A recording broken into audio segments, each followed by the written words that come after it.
मुकाबले ये दोनों लोग बहुत ही अच्छे शांत ढंग से बहस के लिए राजी हो गए हैं।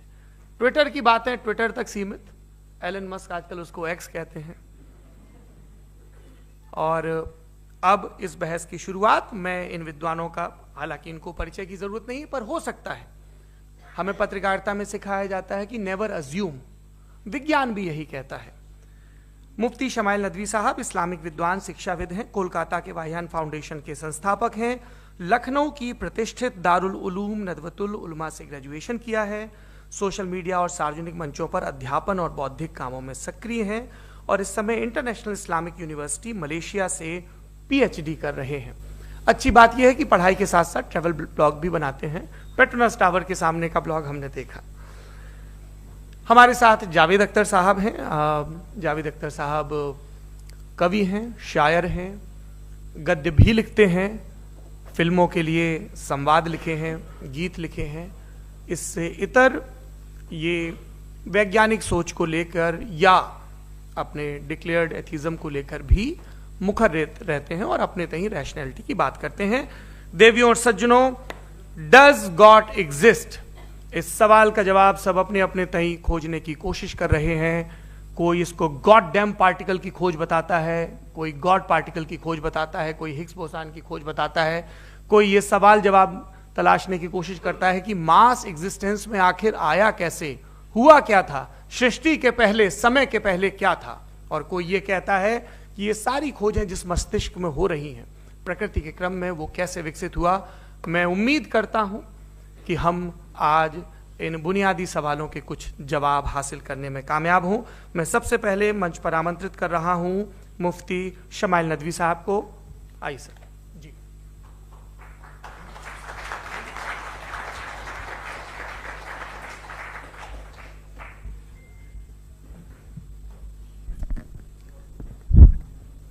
एक आखिरी गुजारिश, आप बोलना शुरू करें, आप लोग प्लीज अपने फोन फ्लाइट मोड पे या साइलेंट मोड पे रखें। एक बार चेक कर लें, कई बार बेध्यानी हो जाती है।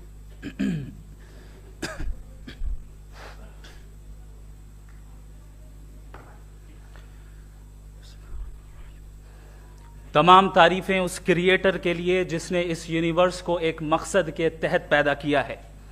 रिस्पेक्टेड जनाब जावेद अख्तर साहब, मिस्टर सौरभ द्विवेदी और respected audience, thank you all for being here today. आज की डिबेट में चूंकि हम बात करने वाले हैं डज गॉड एग्जिस्ट के टॉपिक पर, तो ये एक ऐसा टॉपिक है जिसके मुताल्लिक कोई भी डिसीजन लेने के लिए अलग अलग स्टैंडर्ड्स हो सकते हैं।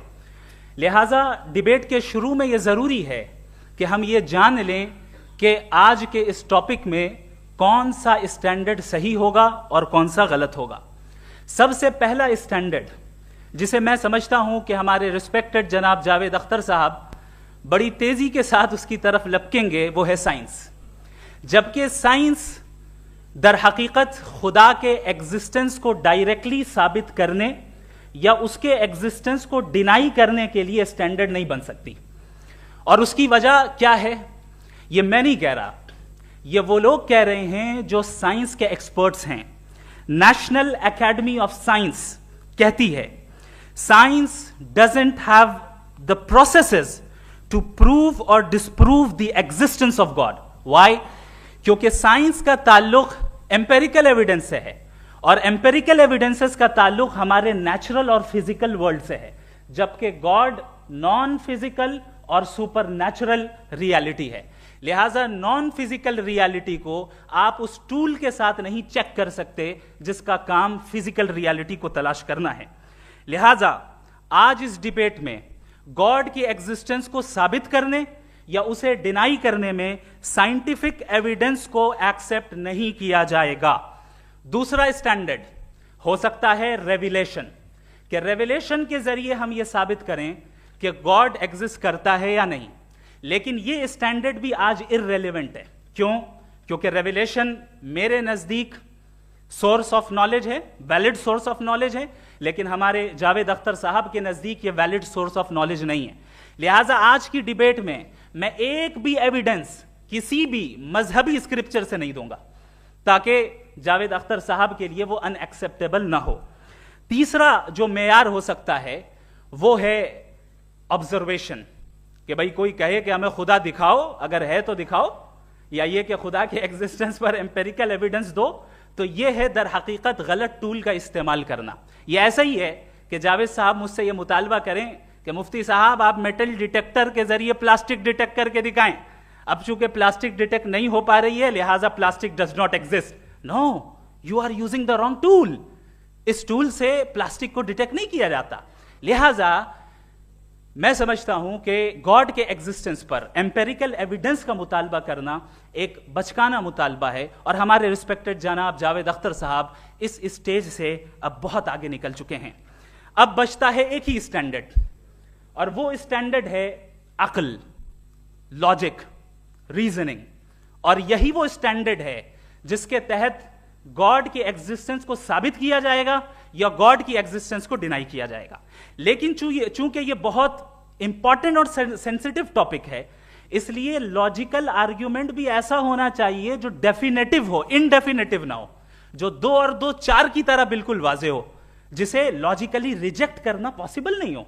फॉर एग्जाम्पल हम कहें हमारे रिस्पेक्टेड मिस्टर सौरभ साहब, ये एक इंसान है और तमाम इंसान कॉन्शियस बीइंग है, लिहाजा नतीजा क्या निकला, हमारे सौरभ साहब भी कॉन्शियस बीइंग है। क्या ये इनडेफिनेट आर्ग्यूमेंट है या डेफिनेट आर्ग्यूमेंट है? ये डेफिनेट आर्ग्यूमेंट है।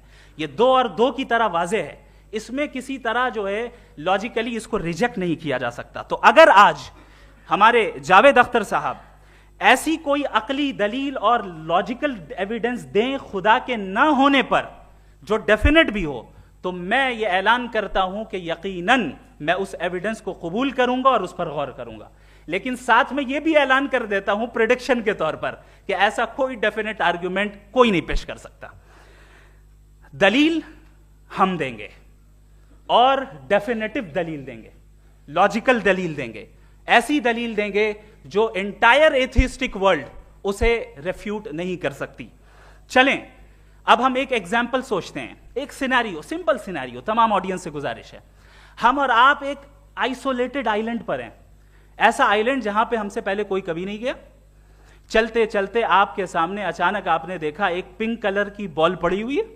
सबसे पहला सवाल आपके जहन में क्या आएगा कि ये बॉल यहां क्यों आई, कैसे आई, ये पिंक कलर की ही क्यों है, कोई और कलर भी हो सकता था, ये इसी शेप में क्यों है, कोई और शेप भी हो सकता था। नेचुरली आप इस तरफ पहुंचेंगे कि कोई ना कोई है जिसने इन स्पेसिफिक प्रॉपर्टीज के साथ इस बॉल को बनाया है और यहां पे रखा है। चूंकि आप जानते हैं कि ये जो बॉल है इसका एग्जिस्ट करना जरूरी नहीं है, ये एग्जिस्ट कर भी सकती थी, नहीं भी कर सकती थी, और एग्जिस्ट करना ही था तो किसी और फॉर्म में करती, किसी और कलर में करती।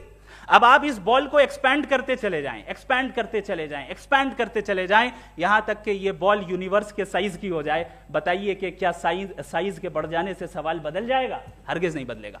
अभी भी सवाल रहेगा, ये यूनिवर्स कहां से आया, इन स्पेसिफिक प्रॉपर्टीज के साथ कहां से आया, क्यों आया, किसने बनाया, यह सवाल उस वक्त भी वैलिड रहेगा।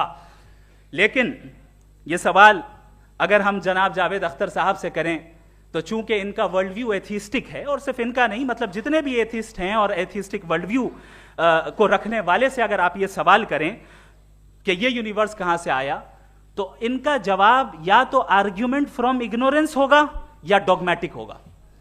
या तो ये कहेंगे कि मुझे नहीं पता कि ये कहां से आया, लिहाजा गॉड डज नॉट एग्जिस्ट, ये आर्ग्यूमेंट फ्रॉम इग्नोरेंस है, या ये कहेंगे कि ये यूनिवर्स खुद ब खुद बन गया। इसका मतलब ये है कि उस बॉल को भी खुद ब खुद बन जाना चाहिए, लेकिन बॉल के ताल्लुक से ये एक्सप्लेनेशन एक्सेप्ट नहीं की जाएगी कि ये खुद ब खुद बन गई, लेकिन यूनिवर्स के ताल्लुक से कर दिया जाएगा। इसे हम दूसरे अल्फाज में डॉगमा भी कह सकते हैं। दूसरी चीज, हमारे जावेद अख्तर साहब जरूर गॉड ऑफ गैप्स की मिसाल भी जरूर देंगे, और मिसाल देंगे कि पहले जमाने में बिजलियां कड़कती थी तो लोगों ने किसी एक खुदा की तरफ, और बारिश होती थी तो दूसरे खुदा की तरफ मंसूब कर दिया, उनके पास दलील नहीं थी। यह हमारा वर्ल्ड व्यू है ही नहीं, यह हमारा वर्ल्ड व्यू है ही नहीं, क्योंकि नेचुरल फिनोमेना के प्रोसेस की इंटरप्रिटेशन को जान लेने से यह कहां से साबित हो गया कि गॉड एग्जिस्ट नहीं करता है। इस पर मैं इंशाअल्लाह अभी आगे बात करूंगा। आप हजरात ये भी देखेंगे, और मैं ये एक्सपेक्ट करता हूं कि हमारे रिस्पेक्टेड जनाब जावेद अख्तर साहब जरूर इमोशनल आर्ग्यूमेंट्स भी देंगे, जो कि एक लॉजिकल फेलेसी है जब बात आती है ट्रुथ को डिसाइड करने में। क्यों? मिसाल के तौर पर वो कहेंगे कि अगर गॉड है तो ईविल क्यों एग्जिस्ट करता है, जबकि मैं कहता हूं ईविल का एग्जिस्ट करना गॉड के एग्जिस्ट करने की दलील है, उसके खिलाफ नहीं है। चूंकि अगर गॉड है तो हम सब उसके सामने अकाउंटेबल हैं, और अगर हम अकाउंटेबल हैं तो अकाउंटेबिलिटी के लिए ईविल का मौजूद होना जरूरी है, उसके बगैर हम अकाउंटेबल नहीं हो सकते। और अगर हम अकाउंटेबल नहीं हैं तो हम जनाब जावेद अख्तर साहब से पूछेंगे कि आप बताएं कि फिर सफरिंग इस दुनिया में क्यों है? अगर खुदा नहीं है तो सफरिंग क्यों है? और उन लोगों के जज्बे का क्या जिनके अंदर सफरिंग के बाद इंतकाम लेने का जज्बा पाया जाता है और वो इस दुनिया से ऐसे ही चले गए, क्या उनकी सारी तकलीफें बेकार चली जाएंगी? अब आ जाएं उसी एग्जाम्पल की तरफ कि बॉल, मुझसे अगर कोई पूछे इस बॉल को किसने बनाया और या इस एक्सपेंडेड बॉल को किसने बनाया, मैं कहूंगा कि चूंकि ये यूनिवर्स और इस यूनिवर्स की तमाम चीजें कॉन्टिंजेंट हैं, कॉन्टिंजेंट होने का मतलब ये होता है कि जो अपने एग्जिस्टेंस पे किसी के ऊपर डिपेंड करती हो, तो जाहिर है ये यूनिवर्स कॉन्टिंजेंट है। और अगर कोई चीज कॉन्टिंजेंट नहीं है तो मैं रिक्वेस्ट करूंगा कि मुझे दिखा दें कि कौन सी चीज यूनिवर्स में कॉन्टिंजेंट नहीं है, हम भी जरा गौर कर लें और हम भी देख लें। और जब कॉन्टिंजेंट चीजें मौजूद हैं तो फिलोसोफर्स की इस्तिलाह के मुताबिक, हम उस टर्मिनोलॉजी के मुताबिक हम उस जगह तक पहुंचते हैं और उस हस्ती तक पहुंचते हैं जिसे नेसेसरी बीइंग कहा जाता है, कि ये वो नेसेसरी बीइंग है जिसका मौजूद ना होना नामुमकिन हो। क्योंकि अगर ये मौजूद ना हो तो सारी चीजें एग्जिस्टेंस में आएंगी ही नहीं, और ये सारी कॉन्टिंजेंट चीजें उसी के ऊपर डिपेंड करती हैं। अब अगर आप ये सवाल करते हैं कि फिर उस हस्ती को किसने बनाया, फिर उसका कॉज क्या है, फिर उसका कॉज क्या है, फिर उसका कॉज क्या है, और एंडलेसली चले जाएं, इसे हम कहते हैं इन्फिनिट रीग्रेस ऑफ कॉजेस, जो कि लॉजिकल फैलेसी है।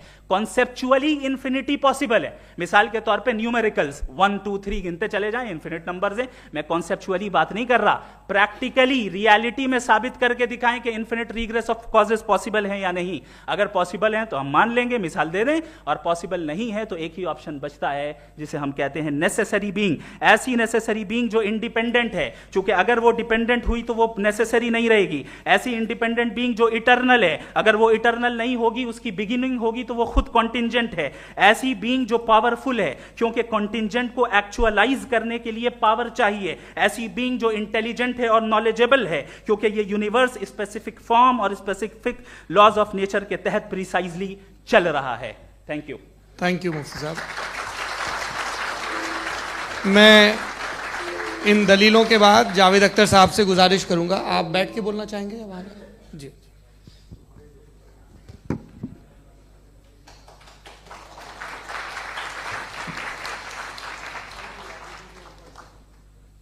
पहले तो मैं मुफ्ती साहब को एक अच्छी खबर देना चाहूँगा कि मेरी नॉलेज साइंस के बारे में बड़ी मामूली है, तो आप फिक्र ना करें उसकी, लेकिन कुछ कॉमन सेंस है मुझ में।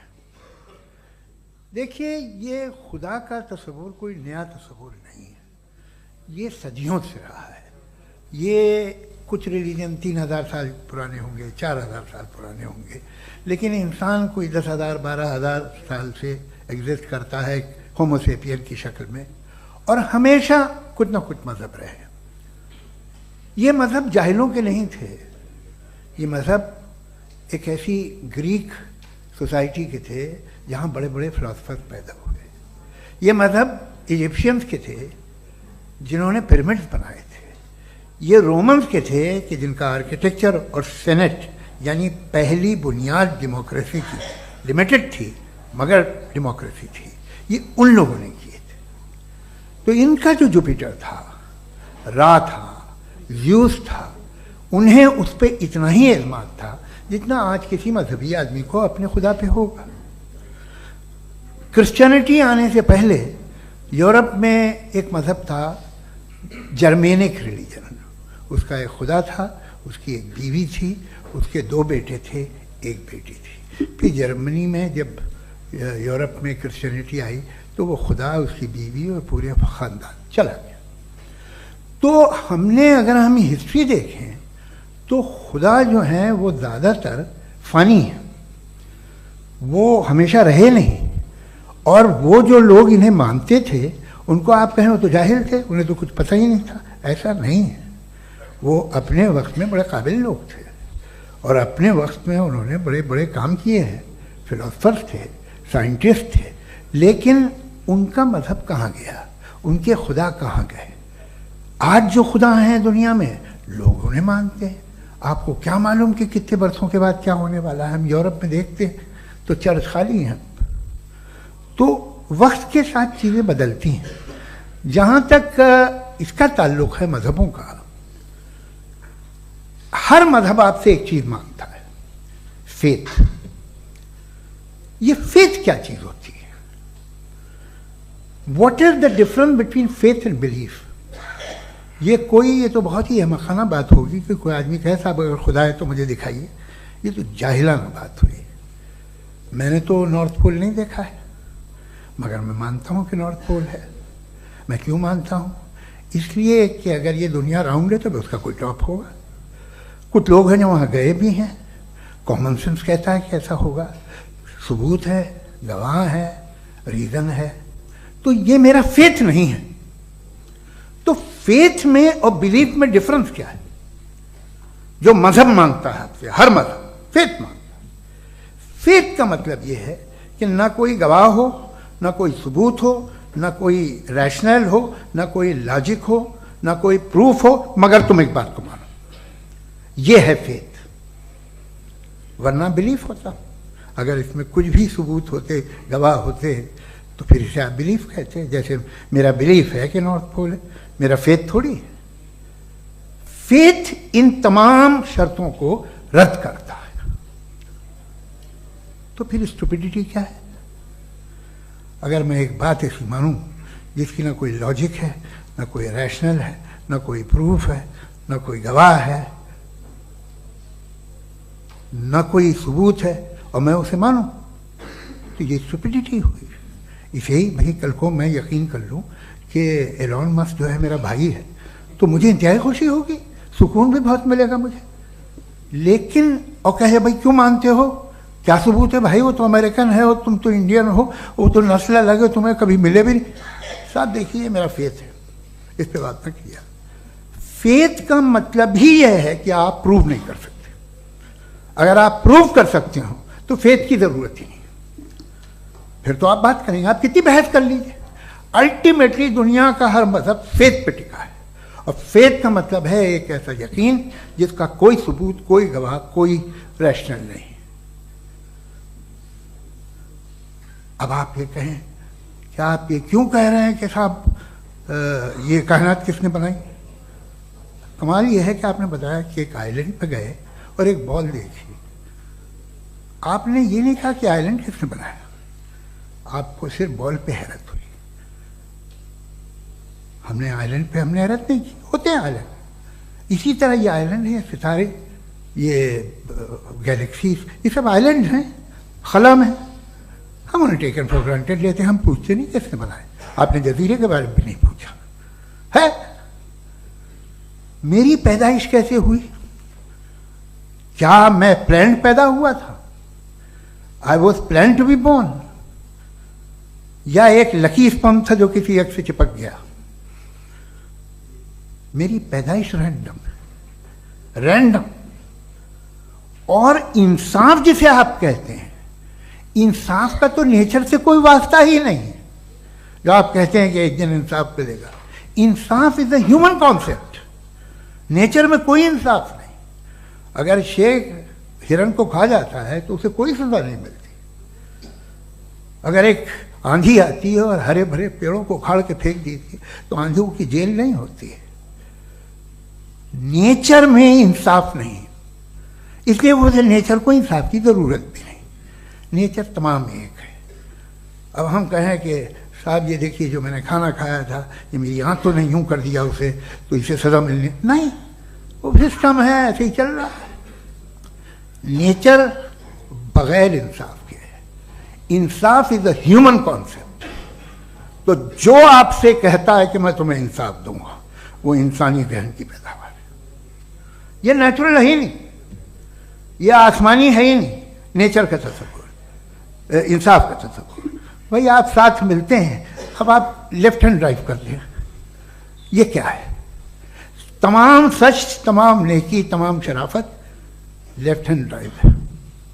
वरना क्या होगा, या तो आप क्रॉस कर देंगे, आपका एक्सीडेंट हो जाएगा, या आप किसी को मार देंगे, या ट्रैफिक जैम हो जाएगा। झूठ, बेईमानी, रिश्वतखोरी, ये तमाम जो है driving on the wrong side, इसके ऊपर कुछ नहीं। ये तो हमने बनाया, जैसे हमने लेफ्ट हैंड ड्राइव बनाई है। ये कॉन्सेप्ट ऑफ इंसाफ जो है ये हमारा है, इसका नेचर से कोई वास्ता नहीं। शेर खा जाता है हिरन को, उसे जेल होती है क्या? कुछ भी नहीं है ही नहीं। तो ये जो दुनिया के रिलीजन प्रॉमिस करते हैं आपसे इंसाफ, इसी से मालूम होता है कि मैन मेड है। ये तसव्वुर कहीं और का है ही नहीं। जो नेचर है, कुछ लोग कहते हैं नेचर ही खुदा है, तो नेचर में तो इंसाफ नहीं कहीं। और आप वादा कर रहे हैं कि तुम्हें मरने के बाद इंसाफ मिलेगा। मुझे अगर मिलेगा तो मैं बहुत खुश हूँगा, लेकिन मैं यकीन नहीं कर पाता हूँ, इसलिए कि मैं फेथ नहीं पैदा कर सकता। The very fact that religions demand faith, इसका मतलब है कि उनके पास जस्टिफिकेशन नहीं है। अच्छा था, फिर रिलीजन अगर मॉडरेशन में है, कोई सा भी रिलीजन, वो आप में कुछ खूबियां भी पैदा करता होगा। देखिए उससे ये फ़ायदा है, वो फ़ायदा है। अल्कोहल जो है वो ज़्यादातर दवाओं में यूज़ होती है, और एक सर्वे किया गया था अमेरिका में कि लॉन्जिटिविटी किन लोगों की है। तो एक तरफ वो लोग थे जो शराब पीते ही नहीं थे, और एक तरफ वो थे जो एक बोतल शराब रोज़ पीते थे। सबसे ज़्यादा लंबी उम्र उनकी है जो 2 पैक नाप के शराब पीते और खाना खाते हैं। मगर हम शराब को बुरा समझते हैं, मैं भी बुरा समझता हूँ। क्यों? ऐसा होता नहीं। कुछ चीज़ों में आदत होती है कि वो बढ़ती है। आज तक मैं एक आदमी दूध पीता है, आप 10 साल बाद भी मिलेंगे तो एक ही गिलास पीता होगा। ऐसा नहीं होता, सुबह से दूध पीता रहता है। मिल्कोहलिक मैंने नहीं देखे, अल्कोहलिक होते हैं। ये टेंडेंसी है मजहब की कि वो बढ़ता है, जैसे कैंसर बढ़ता है, जैसे शराब बढ़ती है। कुछ लोग होंगे जो उसे सही तरह से यूज़ करते। मुझे यकीन है कि हमारे मुफ्ती साहब भी उनमें से एक हैं, इनसे बहुत खुशी हुई मुझे इनसे मिलकर। लेकिन कितने लोग हैं कि आज आप देखते हैं दुनिया में जो तबाहियाँ हैं, इनमें कितना हाथ है उन लोगों का जो बिलीवर कहते था मजहब ये नहीं कहता, ना कहता होगा, मगर जब ये मजहब पीते हैं तो ऐसे बिहेव करते हैं। थोड़ा सा अगर हो तो शायद बहुत अच्छी बात, लेकिन शराब थोड़ी सी नहीं रहती, उसमें टेंडेंसी है। पहले थोड़ा सा अगर 2-3 कैंसर के सेल हो ना बॉडी में तो आदमी स्लिम रहेगा, लेकिन वो 2-3 सेल नहीं रहते, वो मल्टीप्लाई होते हैं। जावेद साहब टाइम पूरा हो गया। टाइम हो गया तो बस बात खत्म हो गई। अच्छा, मुझे कुछ और कहने को था भी नहीं। जी, मैं पहले जवाबी दौर के लिए इनवाइट कर रहा हूं मुफ्ती साहब को। Your rebuttal round 1, you have 7 minutes.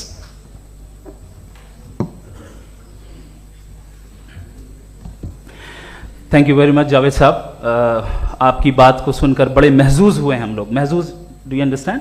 We enjoyed. Okay, अब थोड़ा सा लॉजिकली उसको हम लोग देखते हैं। दरअसल हम लोगों ने कल गुजारिश की थी मुफ्ती साहब से भी, जावेद साहब से भी, कि हिंदुस्तानी जबान आम फहम सबको समझ में आ जाए, और जहां कहीं आप मुश्किल शब्द इस्तेमाल करें वहां बताते भी चलें। Thank you. तो सबसे पहले हमारे रिस्पेक्टेड जावेद साहब ने हवाला दिया कि खुदा फानी है।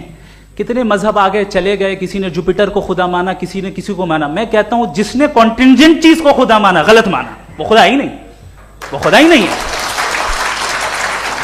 हम तो नेसेसरी बीइंग को साबित करने बैठे हैं, वो नेसेसरी कॉज जो इटरनल है, जो अबदी भी है और अजली भी है। हम किसी और को साबित करने नहीं बैठे। दूसरी चीज उन्होंने कहा कि फेथ एंड बिलीफ, ये एक ऐसी डेफिनेशन है फेथ की जो इन्होंने पहली मर्तबा पेश की है, या माफ कीजिएगा इन्होंने पहली मर्तबा पेश नहीं की है, रिचर्ड डॉकिंस ने पहली मर्तबा पेश की है। मुझे मालूम है ये सोर्स कहां से है। एपिस्टेमोलॉजिकली फेथ और बिलीफ का फर्क आप इस तरह नहीं कर सकते सर। फेथ सही भी होता है, गलत भी होता है, बिलीफ सही भी होता है, गलत भी होता है। जो लॉजिक, रीजन और एविडेंस से बैक्ड होगा वो फेथ सही होगा। और आप जिस फेथ की बात कर रहे हैं कि इलॉजिकल है और उसके पीछे नहीं है, तो we are on the same page. हम नहीं मानते उस फेथ को, जो फेथ ऐसा हो जिसके पीछे कोई लॉजिक ना हो, एविडेंस ना हो, हम नहीं मानते। हम तो उस फेथ के कायल हैं जिसके पीछे लॉजिक हो और एविडेंस हो। तो बिलीफ सही भी होता है, गलत भी होता है, फेथ भी सही होता है और गलत भी होता है। तो आज फेथ और बिलीफ के डिफरेंस पे बात नहीं हो रही है। आज आप चाहे फेथ एक्सेप्ट कर लें या बिलीफ एक्सेप्ट कर लें, आज ये बात होगी कि ट्रूथ क्या है, चाहे ट्रू बिलीफ सही है या ट्रू फेथ सही है, और फॉल्स फेथ क्या है और फॉल्स बिलीफ क्या है, बात इस पे हो रही। दूसरी चीज इन्होंने पूछा, स्टुपिडिटी फिर क्या है? अगर फेथ रिलीजन स्टुपिडिटी नहीं है तो और क्या है? चूंकि फेथ का मुतालबा करते हैं तो स्टुपिडिटी क्या है? मैं कहता हूं स्टुपिडिटी एथिज्म है। उसकी वजह यह है कि आप एक सड़क पे जा रहे हो और आप किसी गार्डन में जाएं और देखें वहां लिखा है फूलों के साथ, I love Javed Akhtar and I really do, I love you sir. So जब आप वहां पर पहुंचे तो वहां पहुंचकर अब ये बताएं, क्या आप ये कहेंगे wow what a natural selection? ये क्या नेचुरल सिलेक्शन है? नहीं, ये प्रिसाइजली डिजाइंड है, इसके पीछे डिजाइनर है। लिहाजा अगर कोई एक ऐसी कॉमन सेंस की बात को कबूल नहीं कर रहा है कि यूनिवर्स जो इतने प्रिसाइजली काम कर रहा है, हम कह दें कि खुद ब खुद बन गई, मैं समझता हूं इससे बड़ी स्टुपिडिटी और कुछ नहीं है। ये इर्रेशनल चीज है। फिर हमारे सर ने कहा कि आपने बॉल पे फोकस किया, आइलैंड पे फोकस नहीं किया। अरे आइलैंड को किसने बनाया यही समझाने के लिए तो बॉल की मिसाल दे रहा हूं। और बॉल भी कॉन्टिंजेंट है, आइलैंड भी कॉन्टिंजेंट है, दोनों नेसेसरी बीइंग का मुतालबा करते हैं। आगे इन्होंने कहा कि नेचर में कोई इंसाफ नहीं है। हम डिसाइड करते हैं कि मोरालिटी क्या होती है, इंसाफ क्या होता है। हम डिसाइड करते हैं, जैसे ड्राइविंग सीट में ट्रैफिक वाला, ये तो किसी खुदा ने नहीं कहा, ये है, इसे कहते हैं फॉल्स इक्विवेलेंस। ये एक लॉजिकल फेलेसी है। आपने जो है मिसाल दी ड्राइविंग की और ट्रैफिक की, ये सब्जेक्टिव मोरालिटी है।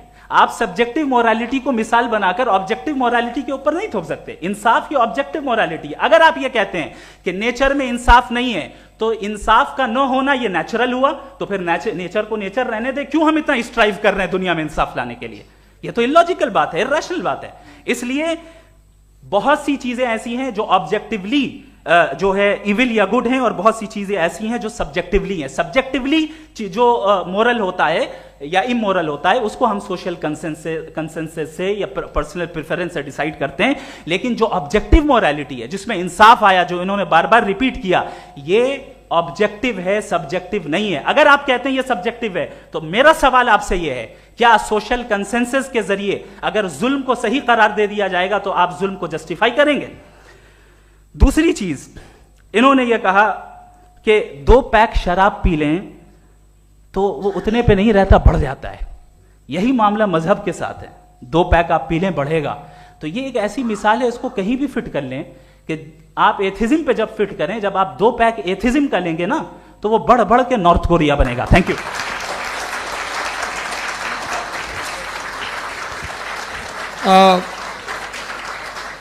फर्स्ट राउंड की रिबटल के लिए मैं जावेद साहब को इनवाइट कर रहा हूं। आपके पास 7 मिनट का वक्त है, रीसेट कर दीजिएगा प्लीज। मुझे इस बात की खुशी है कि मुफ्ती साहब ने भी मान लिया कि नेचर में कोई इंसाफ नहीं है। तो कोई भी चीज़ जो इंसान ने नहीं बनाई है उसमें इंसाफ नहीं होता है। एक बात मैं आपसे अर्ज़ करूँ, ज़रा पता लगा लीजिएगा, ये जो आप बाग में जाते हैं बेहद खूबसूरत फूल देखते हैं ना, इनमें से कोई नेचुरल नहीं है। ये सारे फूल क्रॉस करके बनाए गए हैं। जो जंगल में फूल होते हैं निहायत मामूली होते हैं। ये फूल इंसानों ने बनाए हैं। जो आप बाग में देख के वाह वाह कहते हैं, ये इंसानों के बनाए हुए हैं। डिफरेंट फूलों को क्रॉस करके, डेवलप करके, फिर क्रॉस करके इस तरह से बनाए गए। नेचुरल फ्लावर नहीं। किसी जंगल वीरान में जाके आप गुलाब के फूल नहीं देखेंगे। ये सब बनाए हुए इंसान ने, बहुत से काम इंसान ने किए। बाकी है कि आपने मेरी एक बात का जवाब नहीं दिया, जिससे मुझे शिकायत है कि फेथ क्या है और आप फेथ मांगते क्यों हैं मुझसे? आप तो लॉजिकल हैं, आपके पास तो सारे रैशनल हैं, आपके पास सारे सबूत हैं, तो आपको फेथ की डिमांड क्यों करते हैं कि भाई तुम सरेंडर कर दो और सवाल मत करो? कोई मजहब सारे सवाल करने की इजाजत नहीं देता है और मना करता है कि ज़्यादा सवाल ना करो, बह जाओगे तुम। आप क्यों रोकते हैं? हकीकत यह है कि इंसानी तारीख क्या है। इंसानी तारीख ये है कि दुनिया में 2 तरह के लोग हुए हैं। एक वो जिन्होंने अपनी लाइल्मी की परस्तिश की है, दूसरे वो जिन्होंने अपनी इग्नोरेंस या लाइल्मी से झगड़ा किया है और मालूम किया है कि क्या है। ये जो आप कह रहे हैं, आज आप हैरान हैं कि भाई ये यूनिवर्स कैसे बनी। लोग हैरान थे कि सूरज डूबता है तो इधर से कैसे निकलता है। और आप एक कदम जाके हमेशा का मानने को तैयार है, एक कदम पीछे ही मान जाइए। भाई आप इसके बाद जाते हो, कहते सवाल ना करना कि ये कहाँ से आया, ये पावर तो हमेशा से हमेशा रहेगी। तो आप यूनिवर्स के बारे में मानने में क्या तकलीफ है? एक कदम पहले रुक जाइए। ये हमेशा से थी या नहीं थी हमें मालूम नहीं है। और ये कहना कि हमें मालूम नहीं है, कमाल ये है कि दुनिया के सारे मजहब सब जानते हैं ये दुनिया कैसे बनी थी, कैसे मिटेगी, मरने के बाद क्या होगा, इनको सब इल्म है। इनको किसी को डायनासोर होते थे पहले ये नहीं पता था, किसी को नहीं पता। किसी भी दुनिया की मजहबी किताब में डायनासोर का जिक्र नहीं है। लेकिन बाकी सब बातें, how to make universe in 4 easy lessons and बाकी सब पता है। जिसको सब पता है वो गड़बड़ है।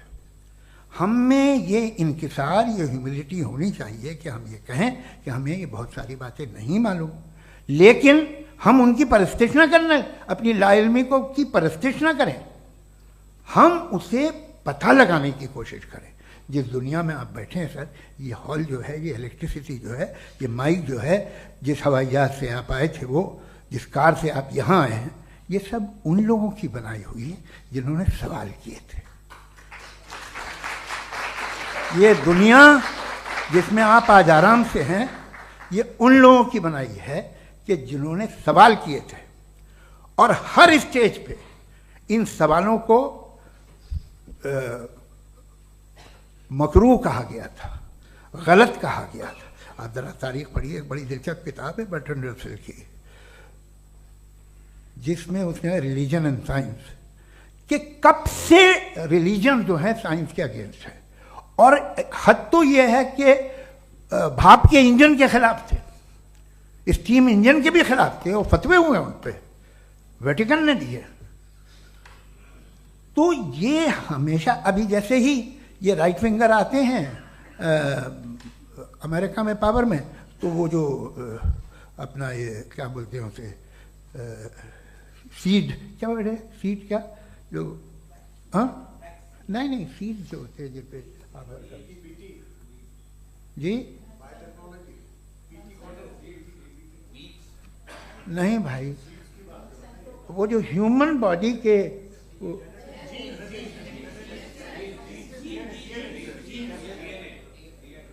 उस पर रिसर्च बंद हो जाती है, रिपब्लिकन नहीं करने देते। अरे भाई इतना डर क्या है तुम्हें? एक ज़माने में बहुत नाराज थे ये सारे मजहबी लोग कि ये इंसान तो इंसान बनाने की कोशिश कर रहा है। आपको क्या तकलीफ भाई, बना ले तो बना लेने दो, ये खौफ क्या है? और ये सब आज जो आप कह रहे हैं नामुमकिन है, ये कैसे हुआ? मुझे एक किस्सा याद आता है। जब मैं 6ठी क्लास में था तो मैं मैथमेटिक्स में बहुत वीक था, तो एक टीचर रख दिया गया, उसने 1 2 3 4 5 6 7 तो सिखा दिया मुझे। वो दिन मैं भूल नहीं सकता हूँ मुफ्ती साहब, जिस दिन उसने ये बताया कि 1/2 क्या होता है और 3/4 क्या होता है। मुझे ऐसा लगा कि मेरा सर बीच से फट जाएगा। ये आदमी कह रहा है कि जो दीवार के अंदर जाओ वॉक करते हुए। आज हंसता हूँ मैं इस बात पे। तो आज जो बातें आपके जहन से बिल्कुल परे हैं और आप हैरान होते हो उन्हें देख के, एक वक्त आएगा कि मामूली लगेंगे। और हुआ है, आपकी इंसानी तारीख ही है। इतनी जल्दी सारे फैसले आप मत कर लीजिए, थोड़ा ये ह्यूमिलिटी रखिए कि भाई ये हमें नहीं मालूम। ये कहने में क्या आ रहा है? ये यूनिवर्स कहाँ तक फैली, ये कब से है और कब तक रहेगी, हमें नहीं मालूम। आपने फैसला कर लिया कब बनी। ये आपके हिसाब से कोई 14 बिलियन ईयर बनी जो समझा जाता है। उससे पहले हजारों करोड़ों अरबों साल तक खुदा बैठा क्या कर रहा था? खामोश बैठा था, ऐसे ही जमाइयाँ ले रहा था। फिर उसे आइडिया आया, यार एक काम करते, वक्त अच्छा गुजर जाएगा, यूनिवर्स बनाते। सोचिए, वो तो हमेशा से है ना, मगर यूनिवर्स हमेशा से नहीं है, ये तो बनाई गई है। और उससे पहले क्या था, इनका क्या काम था? कैसी बात है, ये बड़ा आसान है। जो बात हमें आज धीरे धीरे पता चली है, बरसों 2000 और 2500 साल पहले आपको किसी ने बता दिया कि क्या था, आप मान गए, और तब से वही मान रहे हैं जो 2500 साल पहले कहा गया था। सब कुछ बदल गया है, सॉल्व हो रही हैं चीज़ें। अभी साइंस बिल्कुल दावा नहीं करती, या कोई फिलोसफर ये दावा नहीं करता कि हमें सब मालूम, बल्कि वो कहता है कि हमें जितना मालूम होता है उससे ये मालूम होता है कि हमें कितना कम मालूम। तो हम अपनी जहालत से लड़े, उसकी परस्तिश न करें। जी, time. Thank you so much. मैं तर्कों की श्रृंखला में राउंड 2 के लिए मुफ्ती साहब को आमंत्रित कर रहा हूं। आपके पास एक बार फिर से 7 मिनट का वक्त है। शुक्रिया। जनाब जावेद अख्तर साहब कई मर्तबा दोहरा रहे हैं कि फेथ का मतलब बताइए, फेथ का मतलब बताइए। मैंने बता दिया, फेथ सही भी होता है, गलत भी होता है। और आज हम फेथ पे बात नहीं कर रहे, हम ट्रुथ और डज गॉड एग्जिस्ट पे बात कर रहे हैं। क्या डज गॉड एग्जिस्ट, ये ट्रुथ यानी गॉड है या नहीं है, इसमें से दोनों ट्रुथ क्या है। अब आप उसे फेथ कह लें, बिलीफ कह लें, नॉट माई बिजनेस। उसके बाद आपने कहा कि भाई सवाल करने से मजहब रोकता है। मैं कहता हूं जो रोकता है वो रोकता होगा, मैं नहीं रोकता, बल्कि सवाल करें, सवाल करना चाहिए। सवाल कर करके तो हम आगे बढ़ते हैं, तरक्की करते हैं, और इसीलिए मैं आज यहां पे आया हूं। लेकिन सवाल सिर्फ खुदा से नहीं होगा, आपसे भी होगा। सवाल एथिज्म से भी होगा, सवाल सिर्फ मजहब से नहीं होगा, सबसे होगा। और आज मैं सवाल करूंगा और उम्मीद है कि आप जवाब देंगे। अभी तक आपने वैसे कॉन्टिंजेंसी आर्गुमेंट का कोई जवाब नहीं दिया। चलें, आपने कहा यूनिवर्स के बारे में इटर्नल क्यों नहीं बोल देते। ये चूंकि लॉजिकली पॉसिबल ही नहीं है कि यूनिवर्स इटर्नल हो। यूनिवर्स एक कॉन्टिंजेंट चीज है जो टाइम एंड स्पेस के पाबंद है, टाइम एंड स्पेस से बाउंड है। जो टाइम एंड स्पेस से बाउंड होगा वो कॉन्टिंजेंट होगा, जो कॉन्टिंजेंट होगा वो उसकी बिगिनिंग हुई होगी, जिसकी बिगिनिंग हुई होगी वो इटर्नल नहीं हो सकता। ये तो कॉमन सी बात है। आपने कहा कि किसी मजहबी किताब में डायनासोर का जिक्र नहीं है। अफसोस कि आज तक किसी मैथमेटिक्स के किताब में मुझे डायनासोर का जिक्र नहीं मिला। तो इसका मतलब मैथमेटिक्स की किताब बेकार है? नहीं, उसका वो टॉपिक नहीं है। रेवलेशन का और मजहबी किताबों का टॉपिक ये नहीं है कि आपको आके बताए साइकिल कैसे बनाते हैं, या आकर ये बताएं कि जो है डायनासोर कब था। वो तो मोरालिटी सिखाने आया है, गॉड के बारे में बताने आया, नॉन फिजिकल रियलिटी की हकीकत को सिखाने के लिए आया। रिलीजियन साइंस को रोकता है? नहीं रोकता। अगर रोकता है तो गलत करता है। रिलीजियन साइंटिज्म को रोकता है, जिसमें हमारे जावेद साहब मुख्तल हैं। साइंस और साइंटिज्म में फर्क है। साइंटिज्म यह है कि आप समझें कि साइंस और साइंटिफिक मेथोडोलॉजी ये नॉलेज को हासिल करने का वाहिद सोर्स ऑफ नॉलेज है। यह है साइंटिज्म। हम इसे रिजेक्ट करते हैं। हम साइंस को तो तरक्की करते हैं, भाई आप हमारी पूरी तारीख कर लें, पढ़ लें तो आपको पता चल जाएगा। बहरहाल ये अलग टॉपिक है। उसके बाद इन्होंने एक लफ्ज कहा, वेटिकन ने फतवा दिया। वेटिकन का फतवे से कोई ताल्लुक नहीं है, दोनों कॉन्ट्राडिक्टरी अल्फाज हैं। उसके बाद उन्होंने कहा कि भाई हमें नहीं मालूम। अगर नहीं मालूम तो क्लियरली कह देना कि नहीं मालूम है, इसमें क्या हरज है।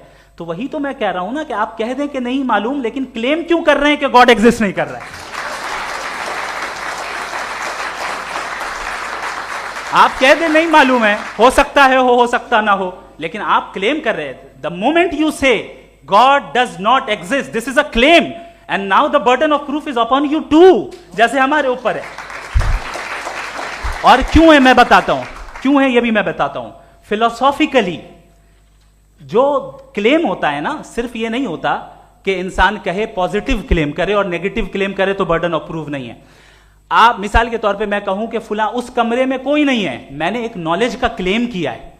उस कमरे में कोई नहीं है, मैंने एक नॉलेज का क्लेम किया। या तो मैं कहूं मुझे नहीं पता, हो भी सकता है नहीं भी हो सकता है, this is not a claim. लेकिन जब मैं कह रहा हूं कि वहां कोई नहीं है, या मैं कह रहा हूं वहां कोई है, दोनों क्लेम है और दोनों के ऊपर बर्डन ऑफ प्रूफ है। हमारे ऊपर भी बर्डन ऑफ प्रूफ है। मैंने कंटिजेंसी आर्ग्यूमेंट दिया, इसे तोड़कर दिखाइए। आखिरी चीज, इन्होंने कहा कि खुदा दुनिया बनाने से पहले 150 साल पहले या करोड़ों साल पहले क्या कर रहा था। अरे हजरत, चलें बहरहाल मैं जवाब दे देता हूं। आप हमारे रिस्पेक्टेड पर्सनालिटी हैं, अगर आप नहीं होते तो मैं इसे एंटरटेन ही नहीं करता। टाइम, ये 100 साल पहले या 100 साल बाद, पहले बाद में अभी, ये वो अल्फाज हैं जिनका ताल्लुक टाइम से है। टाइम शुरू ही हुआ है यूनिवर्स की बिगिनिंग के बाद। तो उसके पहले खुदा क्या कर रहा था? सवाल इलॉजिकल है, ये फेलेसी है। यानी आप ये कह रहे हैं कि यूनिवर्स के बनने से पहले खुदा क्या कर रहा था? टाइम के बनने से पहले, पहले का ताल्लुक टाइम से, टाइम उस वक्त था ही नहीं, तो ये सवाल ही इनवैलिड है खुदा के ताल्लुक से। दूसरी चीज, आर्ग्यूमेंट ऑफ कंटिंजेंसी जो मैंने आपके सामने पेश की है, आपने बार बार ये प्रूफ किया और ये कह रहे हैं कि गॉड ऑफ गैप्स। देखिए, पहले नहीं मालूम था, साइंस ने कर दिया। सिंपल्स की मिसाल से मैं समझा देता हूं। जिस गैप्स की आप बात कर रहे हैं ना, साइंस उन गैप्स को जिन चीज के जरिए भी प्रूव करेगा वो कॉन्टिंजेंट ही होगा, अब चाहे वो फोर्स हो, मैटर हो या एनर्जी हो। लिहाजा सवाल हमारा उस वक्त भी वैलिड होगा जब तक कि आप नेसेसरी बीइंग पे ना आ जाएं, और इन्फिनिट रिग्रेस पॉसिबल नहीं है of causes in practical world, तो जाहिर है कहीं रुकना पड़ेगा, जहां रुकेंगे वही खुदा है। दूसरी चीज, आपने ये कहा, क्या कह रहा था मैं, किस पॉइंट को? What? Oh no, after that. Just now. हाँ, जहां रुकेंगे वही खुदा है। बहरहाल, तो टाइम का जिक्र हो गया, गॉड ऑफ गैप, सॉरी या इसकी एक मिसाल आप ले लें। एक कार है, एक साहब ने देखा कि भाई कार जो है उसके व्हील्स कितने अच्छे लगे हुए हैं सही जगह पे, स्टीयरिंग जो है कितने अच्छे जगह पे लगी हुई है, और सीट्स कितने वेल डिजाइंड है, कितनी प्रिसाइजली ये कार काम कर रही है, तो जरूर कोई ना कोई इसे क्रिएट किया है, किसी ने क्रिएट किया है। अब जावेद साहब आए और कहे, अरे जनाब बोनेट खोलिए, इसमें इंजन है, इंजन इस कार को चला रहा है, hence prove no one has created the car. This is illogical, this is irrational. आपने इंजन के जरिए उस गैप को तो साबित किया, लेकिन क्या उससे कार की जो क्रिएशन है और उसका जो क्रिएटर है ये इम्पॉसिबल हो जाए? ऐसा पॉसिबल है? उसका सवाल खत्म हो जाए, ऐसा पॉसिबल है? नहीं। आपने गैप्स को फिल करके, कॉन्टिंजेंट चीजों से गैप्स को फिल करके हमारे ऑब्जर्वेशन को और ब्रॉड कर दिया। अब हमें और पता चल गया कि ये जो कार है इसका सिस्टम कितना ज्यादा कॉम्प्लेक्स है। पहले कम समझते थे, अब कॉम्प्लेक्सिटी और ज्यादा वाजे हो गई। अब हमें समझ में आ रहा है कि हमारी सर्टेनिटी और बढ़ गई कि जरूर इस कार को किसी ना किसी ने बनाया। यही मामला यूनिवर्स का है। साइंस हमेशा फिजिकल वर्ल्ड की चीजों को ही फिल करती जाएगी और फिजिकल चीजों से ही करती जाएगी, चूंकि एम्पेरिकल एविडेंस का ताल्लुक फिजिकल वर्ल्ड से है। आप साइंस के जरिए मेटाफिजिकल रियलिटी को कभी साबित नहीं कर सकते। ये रॉन्ग टूल का इस्तेमाल करना है। ये वही काम है कि आप मेटल डिटेक्टर से प्लास्टिक डिटेक्टर करने चलें, जो कि जाहिर है सही नहीं है। Thank you.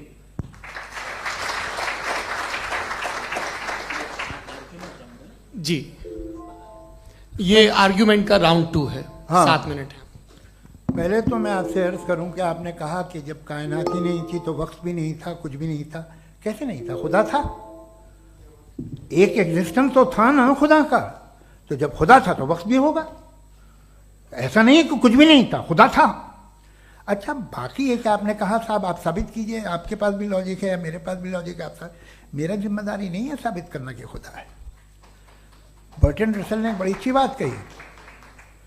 बर्टन रसल ने बड़ी अच्छी बात कही। मैं आपसे अगर ये दावा करूं कि एक चाय की केतली मरीख के चारों तरफ घूम रही है, मार्स के चारों तरफ, तो यह आपका काम नहीं है कि आप साबित करें कि कोई चाय की केतली नहीं है।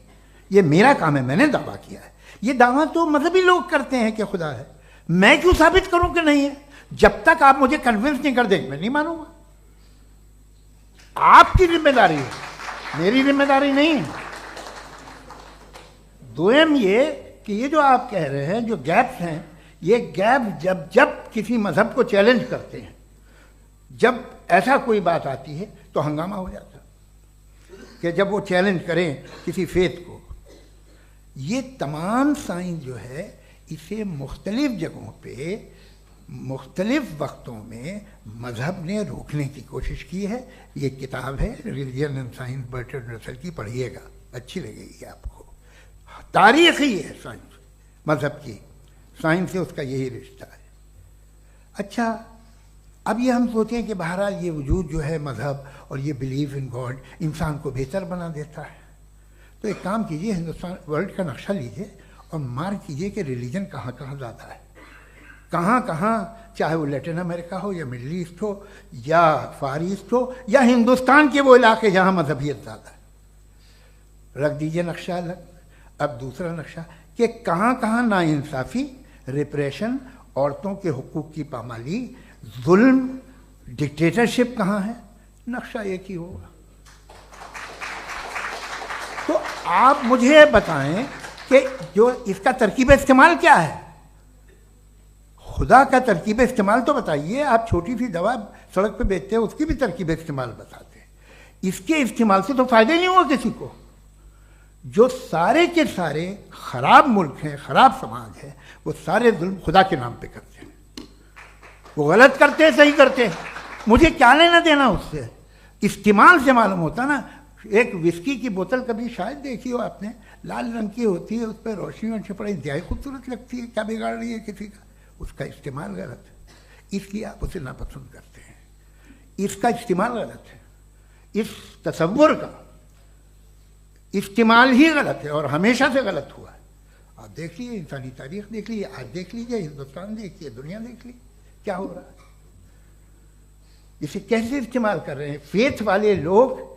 क्या फेयर हैं, जस्ट हैं, जो अपने खुदाओं पे यकीन रखते हैं, वो किस तरह के लोग हैं। वो लोगों को इंसाफ देते हैं, वो बेहतर इंसान बने। तो इस दवा का फ़ायदा क्या है। चलो बहुत फ़ायदा हो रहा तो मैं इस्तेमाल कर लूँगा, मुझे तो इस दवा का कोई फ़ायदा दिखता ही नहीं। मुझे तो ऐसा लगता, मैं एक और बात बताऊं, अगर कोई आदमी मजहबी है और अच्छा आदमी है तो मैं उसकी बहुत इज्जत करता हूँ, इसलिए कि मेरा ख्याल है मजहबी आदमी का अच्छा होना मुझसे अच्छा होने से ज़्यादा मुश्किल है। भाई हर चीज़ की एक लिमिट है। आप इतना भाग सकते हैं, इतना नहीं भाग सकते, इतना वजन उठा सकते, इतना नहीं उठा सकते, इतना दूर देख सकते हैं, इतना दूर नहीं देख सकते। उसी तरह कॉमन सेंस कहता है कि आप में नेकी का भी एक कोटा होगा। अब आप अगर सुबह जाते हैं अपनी इबादत गाह और इबादत करते हैं, तो बाहर निकलते हैं तो आप तो यही महसूस करते हैं कि आपने एक बहुत अच्छा काम किया, आपकी नेकी का एक बहुत बड़ा कोटा खर्च हो गया जिससे किसी का कोई फ़ायदा नहीं हो। मैं तो नहीं जाता हूँ तो मुझे तो किसी को खाना खिलाना पड़ेगा, किसी बेवा की मदद करनी पड़ेगी। मैं अपना कोटा कैसे कंज्यूम करूं। आप अपना कोटा, सारे मजहबी लोग इंतहाई यूजलेस कामों में यूज करते हैं। उसके बाद भी अगर आप में बच्ची है थोड़ी सी शराफत, तो भाई वाह क्या बात है।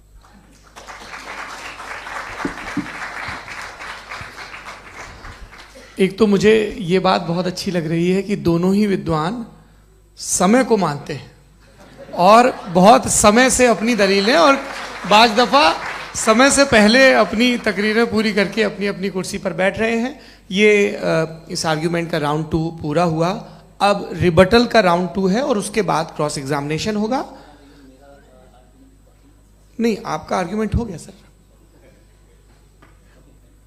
हमारे यहाँ स्कूल के सिलेबस में पंच परमेश्वर कहानी पढ़ाई जाती है, प्रेमचंद जी की लिखी हुई। आप निश्चिंत रहिए, आपके कोई राउंड में मिस नहीं होने दूंगा। रिबटल का राउंड 2, मुफ्ती शमाइल नदवी साहब।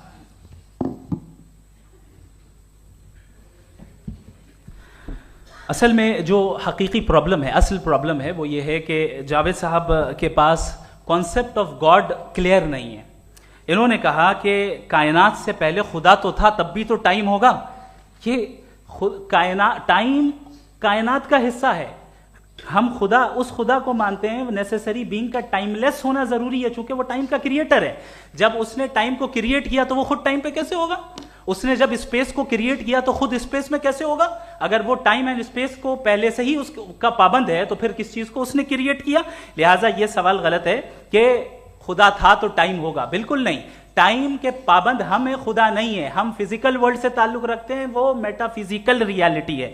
दूसरी चीज इन्होंने मिसाल दी कि चाय की केतली हवा में घूम रही होगी, और पता नहीं शायद वो बर्टन रसल का उन्होंने हवाला दिया। बहरहाल यही प्रॉब्लम है। प्रॉब्लम यही है कि हम चीजों के दरमियान डिफरेंशिएट नहीं कर पाते। ये जो आपने मिसाल दी ये इमेजिनेशन है, और मैं जो साबित कर रहा हूं वो लॉजिकल नेसेसिटी है। आप इमेजिन करने आए तो कुछ भी करें, जुपिटर में पिंक एलिफेंट होगा, यूनिकॉर्न होगा, करें, उससे कायनात पे क्या फर्क पड़ता है। उससे आप लॉजिकल नेसेसिटी साबित नहीं कर सकते। मैं तो उस प्राइम कॉज की बात कर रहा हूं, उस नेसेसरी बीइंग की बात कर रहा हूं जिसके बगैर इस कायनात का एग्जिस्टेंस मुमकिन नहीं है। दूसरी चीज, मजहब को साइंस चैलेंज करती है वगैरह वगैरह, ये हमारा टॉपिक ही नहीं है। मैं इस पे बात करूंगा तो फिर मेरा वक्त चला जाएगा। मजहब के ऊपर चूंकि हमारी डिस्कशन नहीं है, साइंस को मजहब और बिलखुसूस मैं और हमारा वर्ल्ड व्यू कम से कम साइंस को पीछे नहीं करता है, साइंटिज्म की मजम्मत करता है। इसकी वजाहत मैंने पहले कर दी।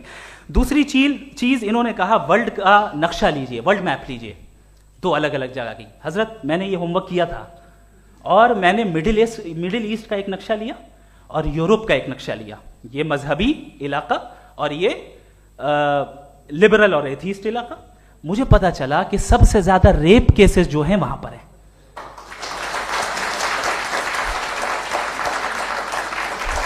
मुझे ये पता चला यूएन की रिपोर्ट के मुताबिक, मैं ये अपने घर से नहीं लेके आ रहा, कि जो वर्किंग वुमेन है यूरोपियन कंट्रीज में, उसमें 81% वुमेन सेक्सुअल हैरेसमेंट का वर्क में शुमार हो रही है। ये मिडिल ईस्ट में नहीं हो रहा है, वो मजहबी लोग हैं इसलिए नहीं हो रहा है।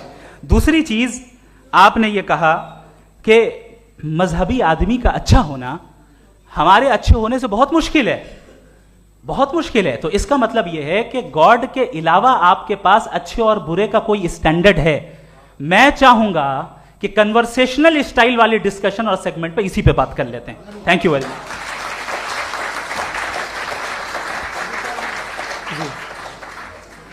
ये रिबटल का राउंड 2 है, आपके पास 5 मिनट का वक्त है और इसके बाद क्रॉस एग्जामिनेशन शुरू करेंगे। आप चाहे तो जो इन्होंने सवाल पूछे उनके जवाब आप रिबटल में भी दे सकते हैं। जी जी, देखिए पहले तो ये बात कि ये मिसाल गलत है। इन्होंने पहले ही हमको डिसार्म कर दिया, कह लिया अकल से मामला सॉल्व नहीं हो सकता, लॉजिक से आप पहुंच नहीं सकते, ये एक मेटाफिजिकल चीज़ है। मेटाफिजिकल अजीब सा लफ्ज़ है, ठीक से किसी को माने नहीं मालूम इसके, तो ऐसा लगता है कुछ बड़ी चीज़ है। अरे भाई क्या होता है मेटाफिजिकल, बताओ, खड़ी हो। ये एक लफ्ज़ है जो कहीं भी इस्तेमाल हो जाता है। जब आप एक बात कर रहे हैं और आप मुझसे बहस कर रहे हैं तो मुझे मेटाफिजिकल मत बताइए, आप लॉजिकली मुझे प्रूव किए। और अगर लॉजिकली आप नहीं बात करते साहब ये मेटाफिजिकल है, तो फिर हम आप बात क्या कर रहे हैं? मेरा आपका किस ज़बान में कॉन्वर्सेशन होगा? और ये कहना कि वक्त पहले नहीं था, तो फिर क्यों कहते हैं ये हमेशा से और हमेशा रहेगा? हमेशा वक्त है, तो आप कैसे कहते हैं वो हमेशा से है और हमेशा रहेगा? हमेशा का मतलब है कोई वक्त, अगर वक्त ही नहीं है तो हमेशा कैसे? बाहर वो रहेगा। अब मैं ये देखता हूँ, आपने कहा ना कि वहाँ रेप ज़्यादा होते हैं, तो हम एक बात देखते हैं कि ये दुनिया जिसमें वो कादर मुतलक है, जिसकी मर्जी के बगैर पत्ता भी नहीं हिलता, ओमनीपोटेंट है, ये दुनिया चल कैसे रही है? और इस दुनिया का हाल क्या है? 45,000 बच्चे जो 10 साल की उम्र से कम थे वो गाजा में मरे। भूख से काला हांडी में बच्चे मरते हैं और डिप्थेरिया से मरते हैं। डिप्थेरिया अजीब मर्ज है, गले में जाली बनना शुरू होती है, बच्चा नीला हो जाता है, गरीब का बच्चा, इसलिए कि उपास इलाज में। ये कादर मुतलक है, जो चाहे कर दे। इससे आप दुआएं मांगते हैं हमारी ये काम कर दे वो कर दे, तो इसका मतलब डे टू डे लाइफ में वो इंटरफेयर करता है और ये देख रहा है वो। अगर वो वाकई भी है फॉर डिस्कशन सेक, तो मैं जब दुनिया देखता हूँ तो मेरे दिल में उसके लिए कोई इज्जत नहीं पैदा होती। ये क्या कर रहे हो तुम पूरे ऑल पावरफुल हो, ओमनीपोटेंट हो, ओमनी प्रेजेंट हो। तुम तो वहाँ गाजा में रहे होगे ना, तुम हर जगह हो।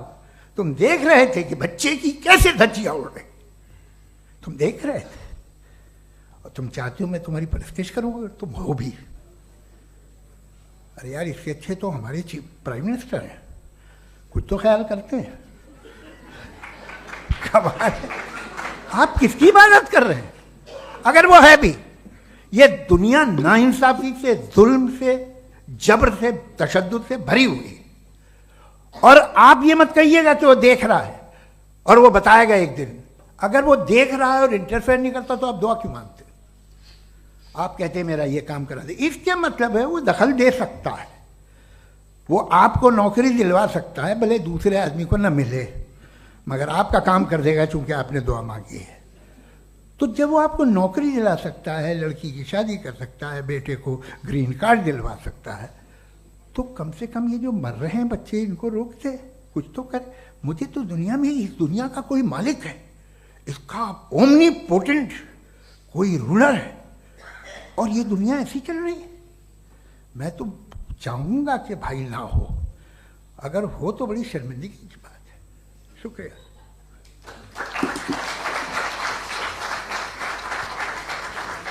देवियों और सज्जनों, इस बहस के 2 राउंड और 2 रिबटल पूरे हो चुके हैं। अब सबसे ज़रूरी और सबसे मुश्किल राउंड शुरू हो रहा है, क्रॉस एग्जामिनेशन का। अब इन विद्वानों की सज्जनता की एक परख भी होगी और वक्त हमने 16 मिनट का तय किया है। पहला सवाल आप पूछना चाहेंगे? जी बिल्कुल। पहले बोले भी आप माइक ले लीजिएगा हाथ में, ये नीचे से जी। मैं बोलता हूँ, ये डायस हटा सकते हैं क्या हम थोड़ा क्विकली? डायस पीछे कर दीजिए बस थोड़ा सा, है, ताकि ये जो दाएं बाएं लोग बैठे हैं इसे हटा ही दीजिए। अब हम वहाँ तो जाने वाले नहीं। आराम से आराम से दोनों तरफ से हटा दीजिए।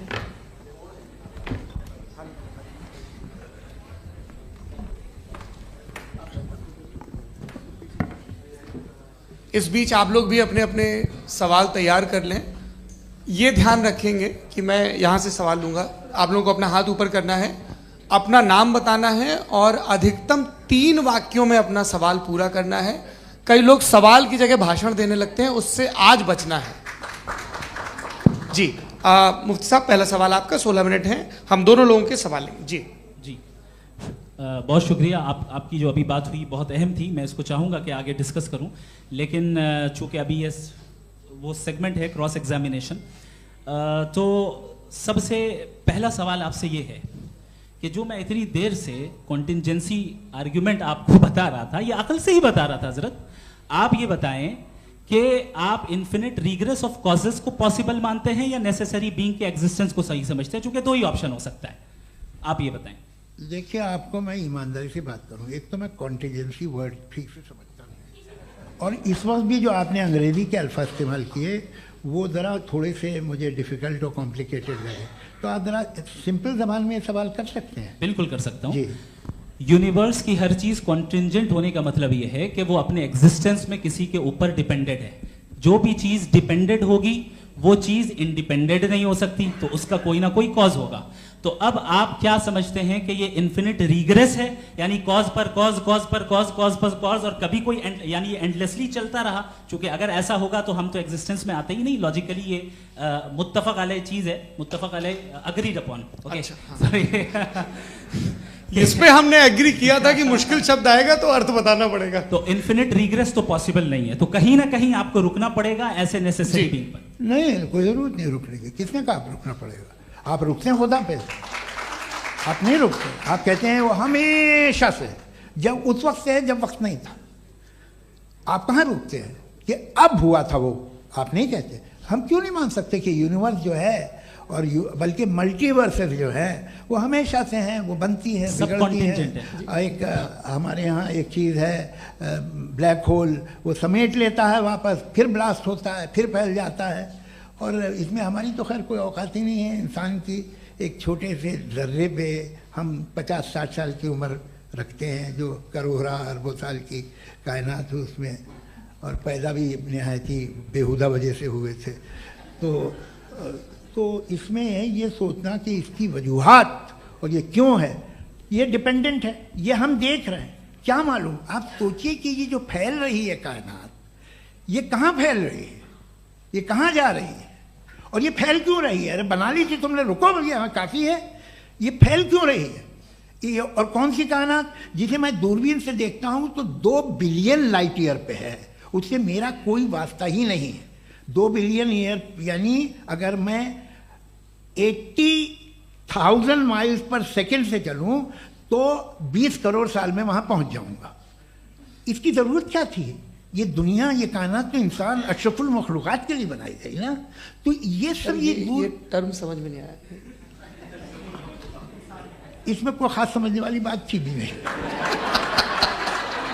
ये जो अल्टीमेट कहा यह जाता है कि ये जो पूरी यूनिवर्स है, ये जो दुनिया है, ये इंसान के लिए बनाई गई। अच्छा, ये सब इंसान के लिए। क्यों साहब, सही है ना?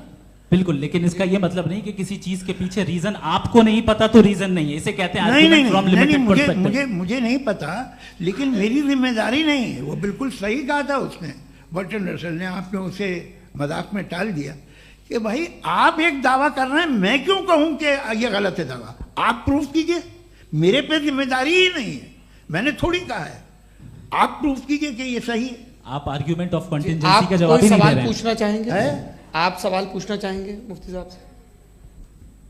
क्योंकि ये क्रॉस एग्जामिनेशन का दौर है। आप जैसे पहले बोल रहे थे फेथ को लेके कुछ। मैं ये पूछना चाहूँगा कि खुदा ने जो भी रेवलेशन किए हैं, एक मज़हब के नहीं बहुत से मज़हबों में किए हैं, अलग अलग रेवलेशन है, कहीं कुछ एक बातें हैं, कॉन्ट्रडिक्शन भी है आपस में, कहीं कुछ आप कर सकते हैं, कहीं कुछ नहीं कर सकते, ऐसा नहीं है कि सबकी कोड ऑफ मॉरल एक है। तो ये किस्सा क्या है?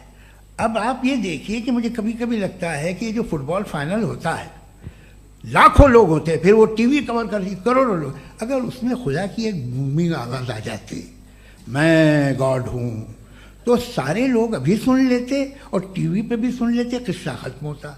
ये इतनी राजदारी क्या है कि तुम सामने कुछ तो सबूत दे दो हमें सॉलिड। ये कह साहब ये यूनिवर्स कैसे बनी, इससे मसला क्या हल होगा? मैं पूछूंगा आपसे खुदा कैसे बना? क्यों नहीं पूछूंगा कैसे बना? बल्कि वो तो कायनात से कहीं ज़्यादा इंटेलिजेंट है, कायनात से कहीं ज़्यादा कॉम्प्लेक्स। जी वो हमेशा से है, आप कहेंगे मैं मान लूँगा। अच्छा दोयम वो कादिर मुतलक, यानी कादिर मुतलक का मतलब ओमनीपोटेंट, वो जो चाहे कर सकता है, आपको नौकरी दिलवा सकता है, आपकी अच्छी जगह शादी करवा सकता है, आपके पड़ोसी का मुकदमा हरवा सकता है, आपको जिता सकता है, सब काम करता है। थोड़ा सा माइक क्लोज जी। वो इस दुनिया को चला कैसे रहा है? ये दुनिया कैसे चल रही है? आपको इस पर हैरत नहीं होती? या क़यामत के बाद कभी एक जस्टिस होगा, जब ये बच्चा मर चुका होगा जिसकी धज्जियाँ उड़ गई बम से, इसको इंसाफ मिलेगा तब? अच्छा अब जवाब दूं? हाँ जी, मैं वही इसीलिए आप की तरफ आता। सबसे पहले आपने रेवलेशन और स्क्रिप्चर्स की बात की, इस पे मैं बात कर सकता हूं लेकिन आज नहीं करूंगा चूंकि वक्त कम है, कभी और इस पे डिस्कस करेंगे। मैं तैयार हूं उस पे भी बात करने के लिए। ये अभी से राउंड 2 की भूमिका तय हो रही है। Does God exist round 2? चूंकि आज गॉड के एग्जिस्टेंस पे बात है तो मैं उसी के रिलेटेड जो है आपके सवालात को एंटरटेन भी करूंगा और मैं भी पूछूंगा। आपने कहा कि आपने साबित ही नहीं किया, जबकि आर्ग्यूमेंट ऑफ कॉन्टिजेंसी बुनियादी आर्ग्यूमेंट है। आप मुझे कॉन्टिजेंसी का मतलब बताइए, आपका मतलब क्या कॉन्टिजेंसी? कॉन्टिजेंसी का मतलब यह हुआ कि हर वो वजूद जो किसी भी चीज का पाबंद है, हर वो वजूद या हर वो चीज जो अपने एग्जिस्टेंस में किसी भी चीज के पाबंद है और उससे बाउंड है, उसको उसकी जरूरत है, उस पर डिपेंड करती है, तो जाहिर सी बात है कि उसका कोई ना कोई कॉज होता है। ये तो अक्ल की बात है, ये आप रीजनिंग की बात करते हैं, मैं वही कर रहा हूं। दूसरी चीज आपने ये बात कही कि इतने बिलियन लाइट ईयर्स दूर है, उसका मेरा क्या लेना देना। फिर मेरे ख्याल से आपको ये नहीं कहना चाहिए I think therefore I am an atheist. आपको सोचना चाहिए, सिर्फ आप एक लिमिटेड दायरे में रहकर नहीं सोचें बल्कि बाहर निकलकर सोचें। आपने तीसरा सवाल किया, आपने 2-3 सवाल एक साथ। ऐसी बातें ना कीजिए, कुछ लोगों को इतराज हो जाएगा आप पे कि आप कुछ भी सोचिए, ये इजाजत आपको है नहीं, मुझे है।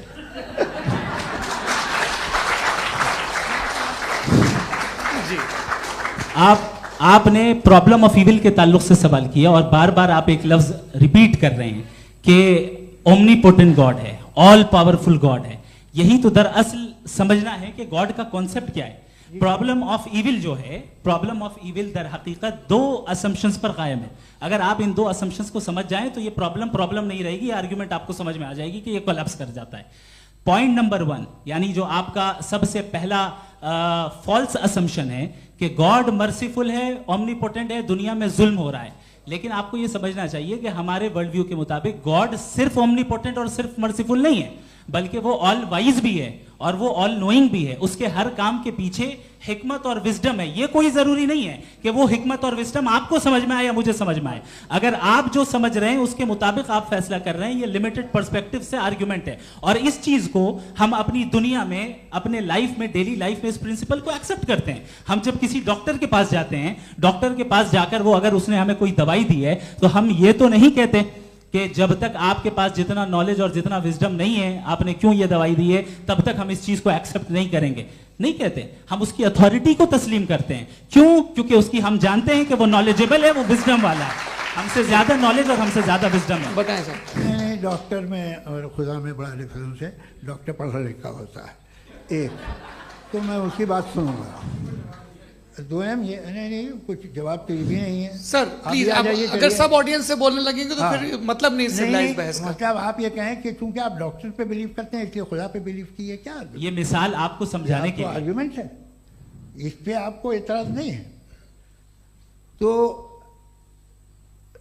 सिंपल बात ये है कि मैं अगर ये यकीन कर लूँ कि एक ओमनीपोटेंट उसकी मसलहत है, ये जो बच्चे मर रहे हैं ये मसलहत है उसकी, मुझे नहीं चाहिए इसकी मसलहत। उसकी मसलहत नहीं, यही तो समझना है।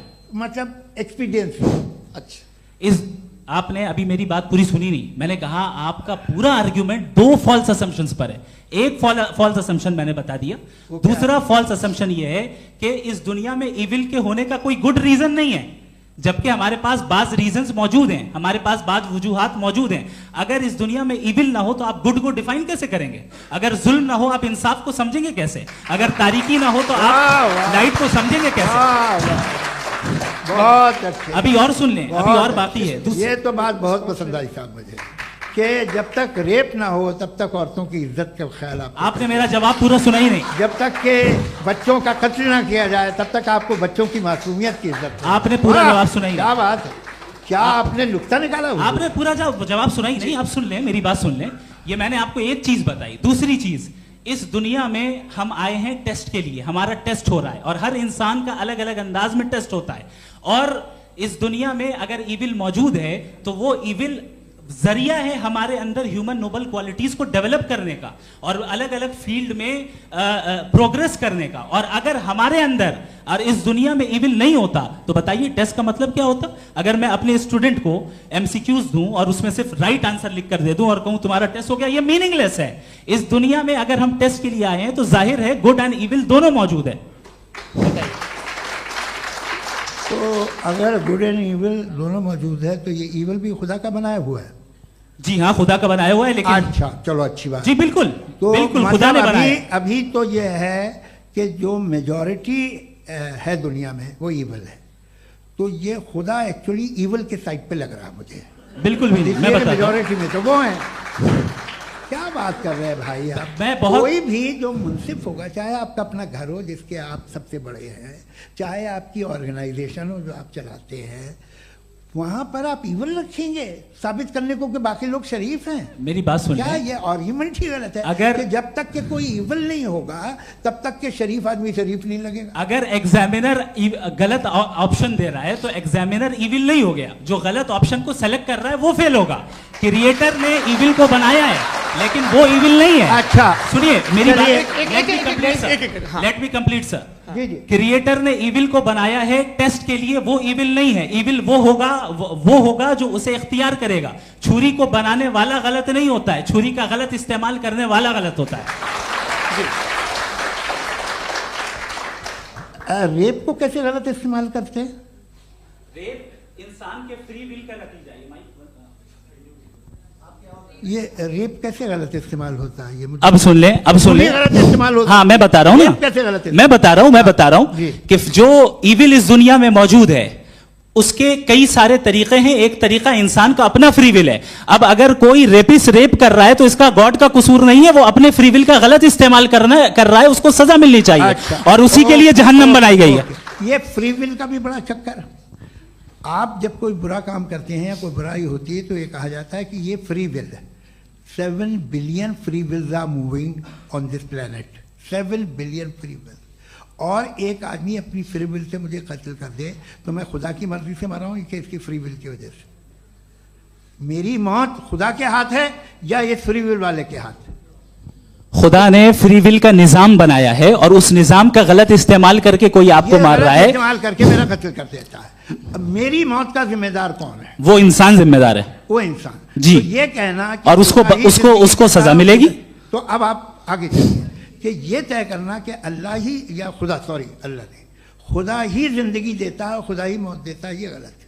बिल्कुल गलत नहीं है। हाँ, नहीं, निजाम उसी ने बनाया फ्री विल का, निजाम मौत और हयात का उसी ने बनाया। You are contradicting yourself. अभी आपने कहा कि एक आदमी ने फ्री विल से आपको मार दिया, इसमें उसे फ्री विल दी गई थी, उसने गलत इस्तेमाल किया। 7 billion free wills are moving on this planet, और आप चाह रहे हैं कि मैं सिर्फ खुदा का ध्यान करूं। ये 7 बिलियन फ्री विल्स को मुझे लुक आफ्टर करना पड़ेगा कि नहीं? ये तो तबाहियां कर रही हैं, और तबाहियां ज़्यादा हो रही हैं। बिल्कुल। तो अगर आप बताएं अगर खुदा नहीं है फॉर एग्जाम्पल, तो आप इविल को कैसे डिसाइड करेंगे? यानी how can you define evil objectively without God? देखिए, दुनिया में 2 तरह के जानवर हैं, एक जो अकेले रहते हैं जंगल में, और एक जो ग्रुप्स में रहते हैं। ग्रुप में जो भी रहेगा, चाहे वो आपका फाउंडेशन हो, चाहे कोई क्लब हो, चाहे कोई पॉलिटिकल पार्टी हो, चाहे कोई यूनिट हो, उसमें आपको इंटरैक्ट करने के रूल बनाने पड़ेंगे। यानी लोग तय करेंगे। लोग तय करेंगे। अगर लोगों ने ये तय किया कि किसी का रेप करना सही, आप जस्टिफाई करेंगे? नहीं, आपका फाउंडेशन तो ये हो गया ना कि लोग ही विल डिसाइड करेंगे। नहीं, अरे दुनिया में ऐसे ग्रुप्स हैं जो रेप को जायज़ मानते हैं सर्टेन हालात में। मैं डिटेल में नहीं जानूंगा, आप भी जानते हैं। ये जो आईसिस वाले थे, इन्होंने क्या किया था, तो उन्होंने क्या किया उसका खुदा से कोई ताल्लुक नहीं है सर। मैंने सिंपल सवाल किया कि इविल को आप डिफाइन करते कैसे हैं? आइए वापस आइए जी। आप साथ में तभी रह सकते हैं जब कुछ आप ऐसे उसूल डेवलप करें जिसमें हर एक का बेसिक तहफ़्फ़ुज़, हर एक का बेसिक राइट हो, और हर एक को कोई आराम मिले।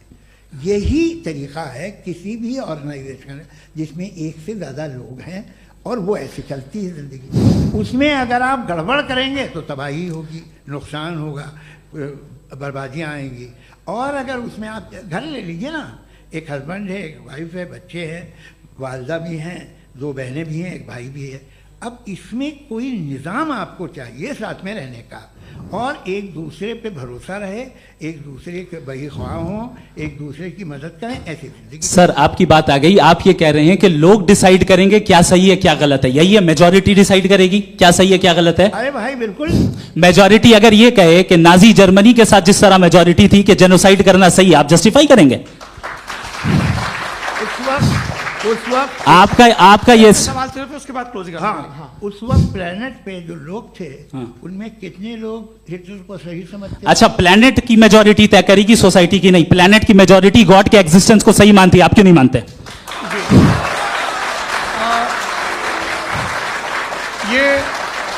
हेलो ये क्रॉस क्वेश्चन का राउंड यहाँ पर समाप्त होता है। और ये बड़ा अच्छा है कि इस तरह से फ्रेगमेंट कर दिया गया है ताकि जो मरकरी ऊपर जा रहा है जवाब दे दूं। जी। प्लेनेट की ज़्यादातर मेजॉरिटी कुछ दूसरे मजहबों के खुदा को मानती है। आप उन्हें क्यों नहीं? आप तो मेजॉरिटी की बात कर रहे हैं। अच्छा, ये क्लोजिंग आप ये कह रहे हैं इविल और गुड को डिसाइड मेजॉरिटी करेगी, मेजॉरिटी जो कर दे वो सही हो जाएगा। क्लोजिंग इसको जैसा आप ही लोगों ने तय किया है उसी फॉर्मेट को फॉलो कर लेते हैं। भाई मैंने तो भले लोगों पे एतबार किया और तब मॉडरेशन तय किया। जी, आपके पास 5 मिनट का वक्त है, क्लोजिंग आर्ग्यूमेंट है, उसके बाद हम ऑडियंस से क्वेश्चन आंसर लेंगे जावेद साहब के क्लोजिंग आर्ग्यूमेंट के बाद। ओके, बहुत शुक्रिया जी। हमारा जो टॉपिक है डज गॉड एग्जिस्ट, मैं इस पे इतने एकेडमिक तैयारी करके आया था, मुझे था कि मैंने सोचा था कि कई सारे मैं आर्ग्यूमेंट्स दूंगा, लेकिन वक्त की भी किल्लत और जावेद साहब बार बार इधर उधर चले जा रहे थे तो उसको भी थोड़ा एंटरटेन करना पड़ गया। डज गॉड एग्जिस्ट पे मैं एक ही आर्ग्यूमेंट दे पाया, आर्ग्यूमेंट्स बहुत हैं और डेफिनेटिव आर्ग्यूमेंट्स हैं, और मेरे आर्ग्यूमेंट को किसी एक राउंड में भी इन्होंने एंटरटेन नहीं किया और रेफ्यूट नहीं किया, एक राउंड में भी नहीं, एक राउंड में भी नहीं, और ना ही अभी आपका क्लोजिंग आर्ग्यूमेंट आएगा, नहीं, वो बता देना। Argument of contingency sir.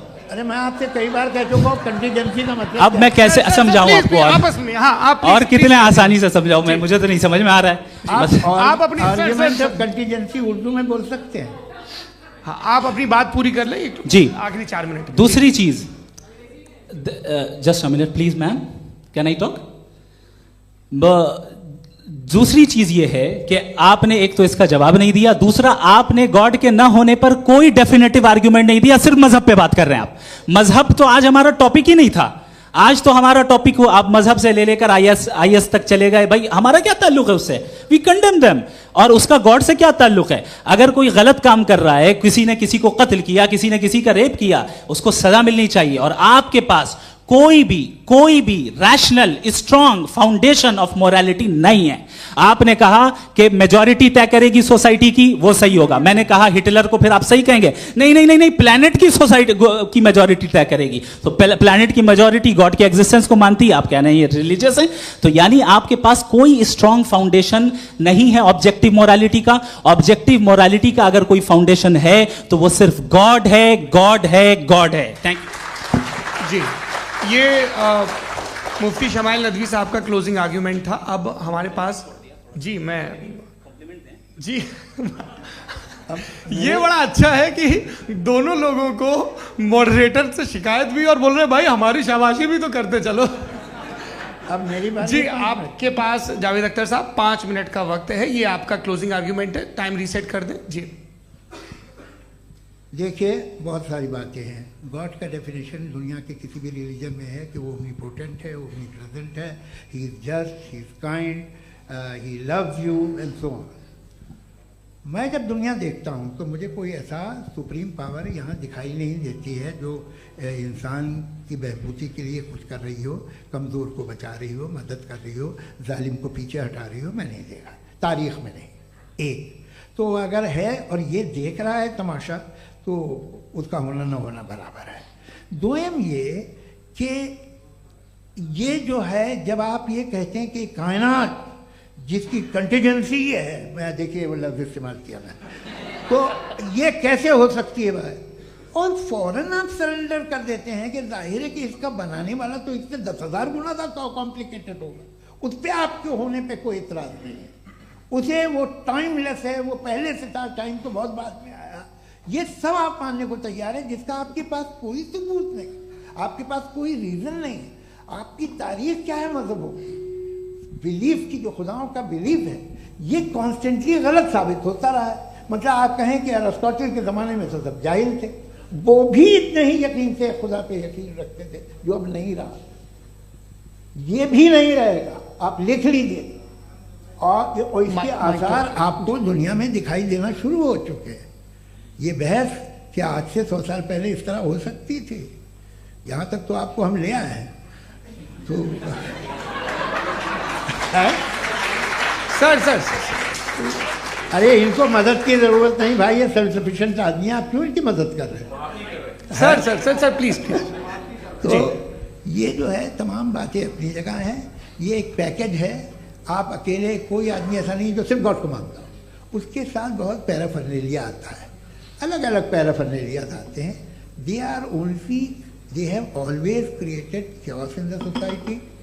मैं तो आपको सीधा ऑफर देता हूँ कि दुनिया में 10 इम्पॉर्टेंट बिलीव्स हैं।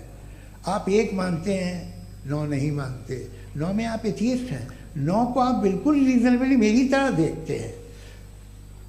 तो 90 मजहबी आदमी भी 90% एथियस्ट है, वो दूसरे खुदा नहीं मानता, एक खुदा मानता है अपना वाला, बाकियों को कहता है गलत है। अगर आप मानना ही बंद कर दें तो आपका 10% चांस है कि आप सही हैं और 90% चांस है कि आप गलत हैं। मेरा मशवरा है, आप मानना छोड़ दिए तो 50% चांस होगा कि आप सही हैं और 50% चांस होगा, 40% आप गेन करेंगे बाय बिकमिंग एन एथियस्ट।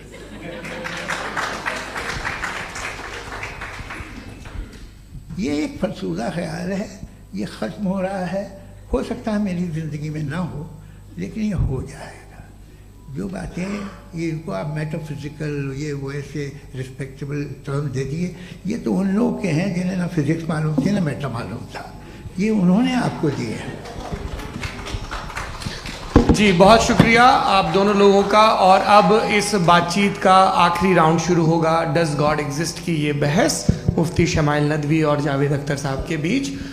आप लोग अपने अपने हाथ ऊपर करेंगे, मैं यहाँ से तय करूँगा। और माइक हमारे पास है क्या? एक ही माइक है ऑडियंस के लिए? 2 माइक है, एक इस तरफ एक इस तरफ, ठीक है। तो जी सबसे पहले हमारी सहयोगी हैं मारिया शकील जी, पूछिए सवाल।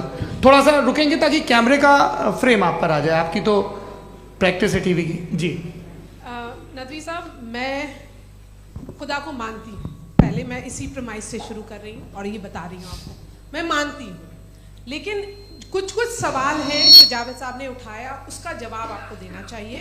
पहला सवाल ये कि गज़ा में सालों से छोटे बच्चे मर रहे हैं, वो उनको अगर खुदा मर्सीफुल है, हम मानते हैं कि अल्लाह ताला में बहुत ताकत है, तो वो बच्चे क्यों मर रहे हैं? दूसरी बात ये कि अगर कंटिजेंसी की जो आप बात करते हैं, पूरे मुस्लिम ममालिक मिल करके भी उन गज़ा के बच्चों को क्यों नहीं बचा पा रहे हैं? क्योंकि अगर वो चाहते, क्योंकि अल्लाह ताला उन पर हुकूमत करते हैं, सब पर हुकूमत करते हैं, तो वो उनको क्यों नहीं बचा? जी, थैंक यू वेरी मच। बहुत अच्छा किया आपने इस चीज़ को जिक्र कर दिया, मैं इसको और अच्छे से एक्सप्लेन करने की कोशिश करता हूँ।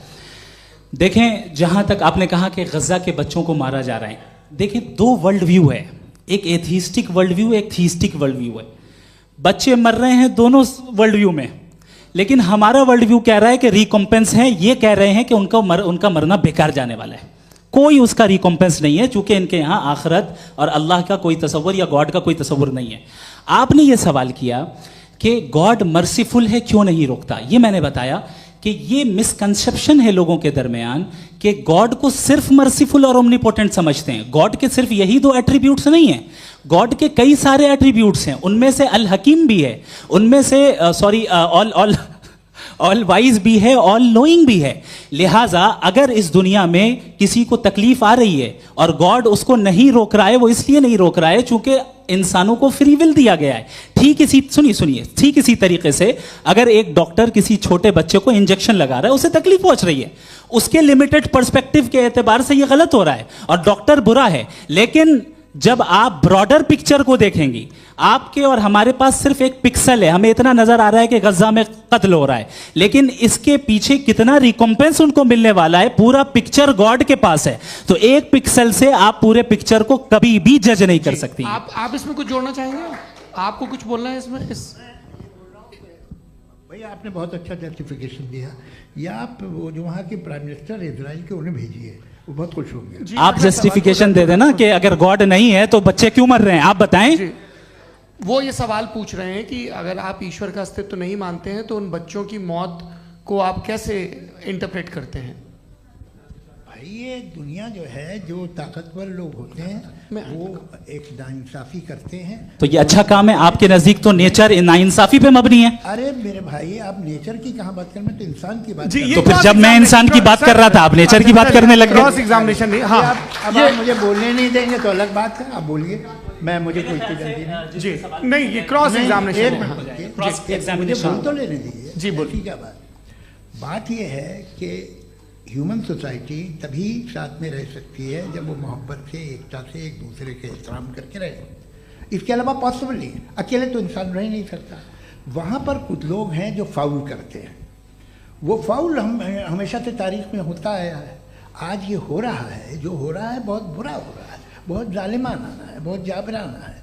उसको आप कहें कि ये बच्चों को कॉम्पनसेशन मिल जाएगा या इसकी इंजेक्शन है, इंजेक्शन तो हेल्थ के लिए दिया जाता है। आप ये कह रहे हैं कि ये बच्चों की जो धज्जियां उड़ रही हैं ये इंजेक्शन है, ये टेस्ट है, ये टेस्ट है और उस टेस्ट में उनको ऐसा रिकॉम्पेंस मिलेगा जो आपके तस्वुर के बाहर है। ये आप 3 बरस के बच्चे को बारूद से उड़ा के टेस्ट ले रहे हैं। वाह, वो नहीं ले रहा है, खुदा नहीं उड़ा रहा है, इजराइल उड़ा रहा है। जी, ये तो उसको कंडेम करें। अगला सवाल लेते हैं प्रोफेसर पुरुषोत्तम अग्रवाल।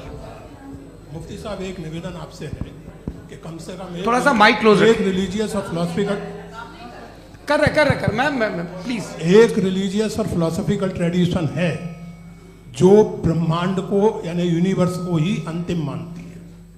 सर्वम खलु इदम ब्रह्मम, this is Chandogya Upanishad, and it completely rules out the existence और नेसेसिटी, आपके शब्दों में necessity of a creator.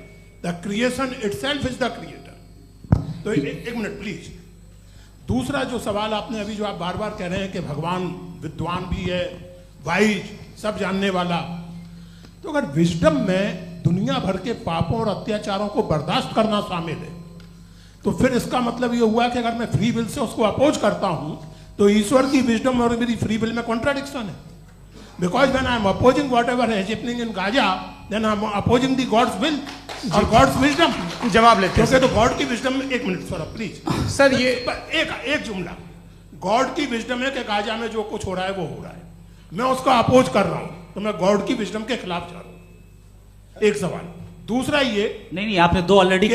Sir आप और सवाल कर लें, लेकिन मुझे दो जवाब दे। सर, पहले आपने ये कहा, सुनिए मेरी बात सुनिए। भाई इजराइल के गॉड के मुताबिक तुम्हारा ठीक हो रहा है ना? नहीं हो रहा है, ठीक नहीं हो रहा है, मैं बता रहा हूँ क्या हो रहा है। आप तशरीफ रखें, मैं बता रहा हूँ क्या हो रहा है। Let me complete please. एक सेकंड गाइस, एक सेकंड। ये देखिए, ऐसा है कि ये सब बड़ा आपस में विचार विमर्श के बाद ये तय हुआ था कि कुछ नियम बना लिए जाएं ताकि एक टाइम बाउंड बातचीत चले।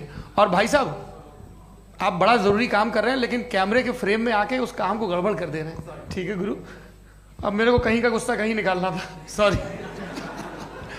नहीं, कोई गुस्सा नहीं है जी। तो प्रोफेसर ने सवाल पूछे, आप उनके जवाब दें, और थोड़ा ये सब लोग थोड़ा ख्याल रखें भाई, सवाल संक्षिप्त रखें जी। आपने दो सवाल किया। सबसे पहला ये कहा कि हमारे पास ये कॉन्सेप्ट है कि ये यूनिवर्स खुद नेसेसरी बीइंग है, creation itself is the creator. How irrational is this कि मैं एग्जिस्ट करूंगा बाद में, लेकिन अभी एग्जिस्ट कर भी रहा हूं, यानी एक ही टाइम में एग्जिस्ट भी कर रहे हैं, नहीं भी कर रहे हैं। This is not true. दूसरी चीज, आपने कहा कि अगर इजराइल में, सॉरी माफ कीजिएगा, Israel doesn't exist, occupied Palestine में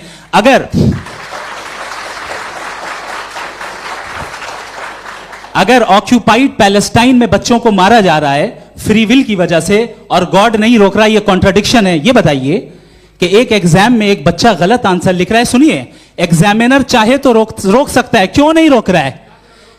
ये कॉन्ट्राडिक्शन है, ये कॉन्ट्राडिक्शन नहीं है। माइक नहीं सर, ये आपस में जी, ये क्या आपका सवाल? माइक दीजिए। फ्री विल दिया गया है टेस्ट के लिए, अकाउंटेबिलिटी के लिए। अगर फ्री विल नहीं होता तो आप कहते हैं हमें रोबोट बना दिया गया। नॉट मिसरिप्रेजेंट माय पोजीशन, आपकी जो भी पोजीशन, मैं अपनी फ्री विल के नाते, अपने ह्यूमन विजडम के नाते गाजा में हो रही अत्याचार का विरोध करता हूं। बिल्कुल करना चाहिए। आपके हिसाब से मैं गॉड की विजडम का विरोध कर रहा हूं? बिल्कुल नहीं, जो हो रहा है गॉड की, बिल्कुल भी नहीं, बिल्कुल भी नहीं।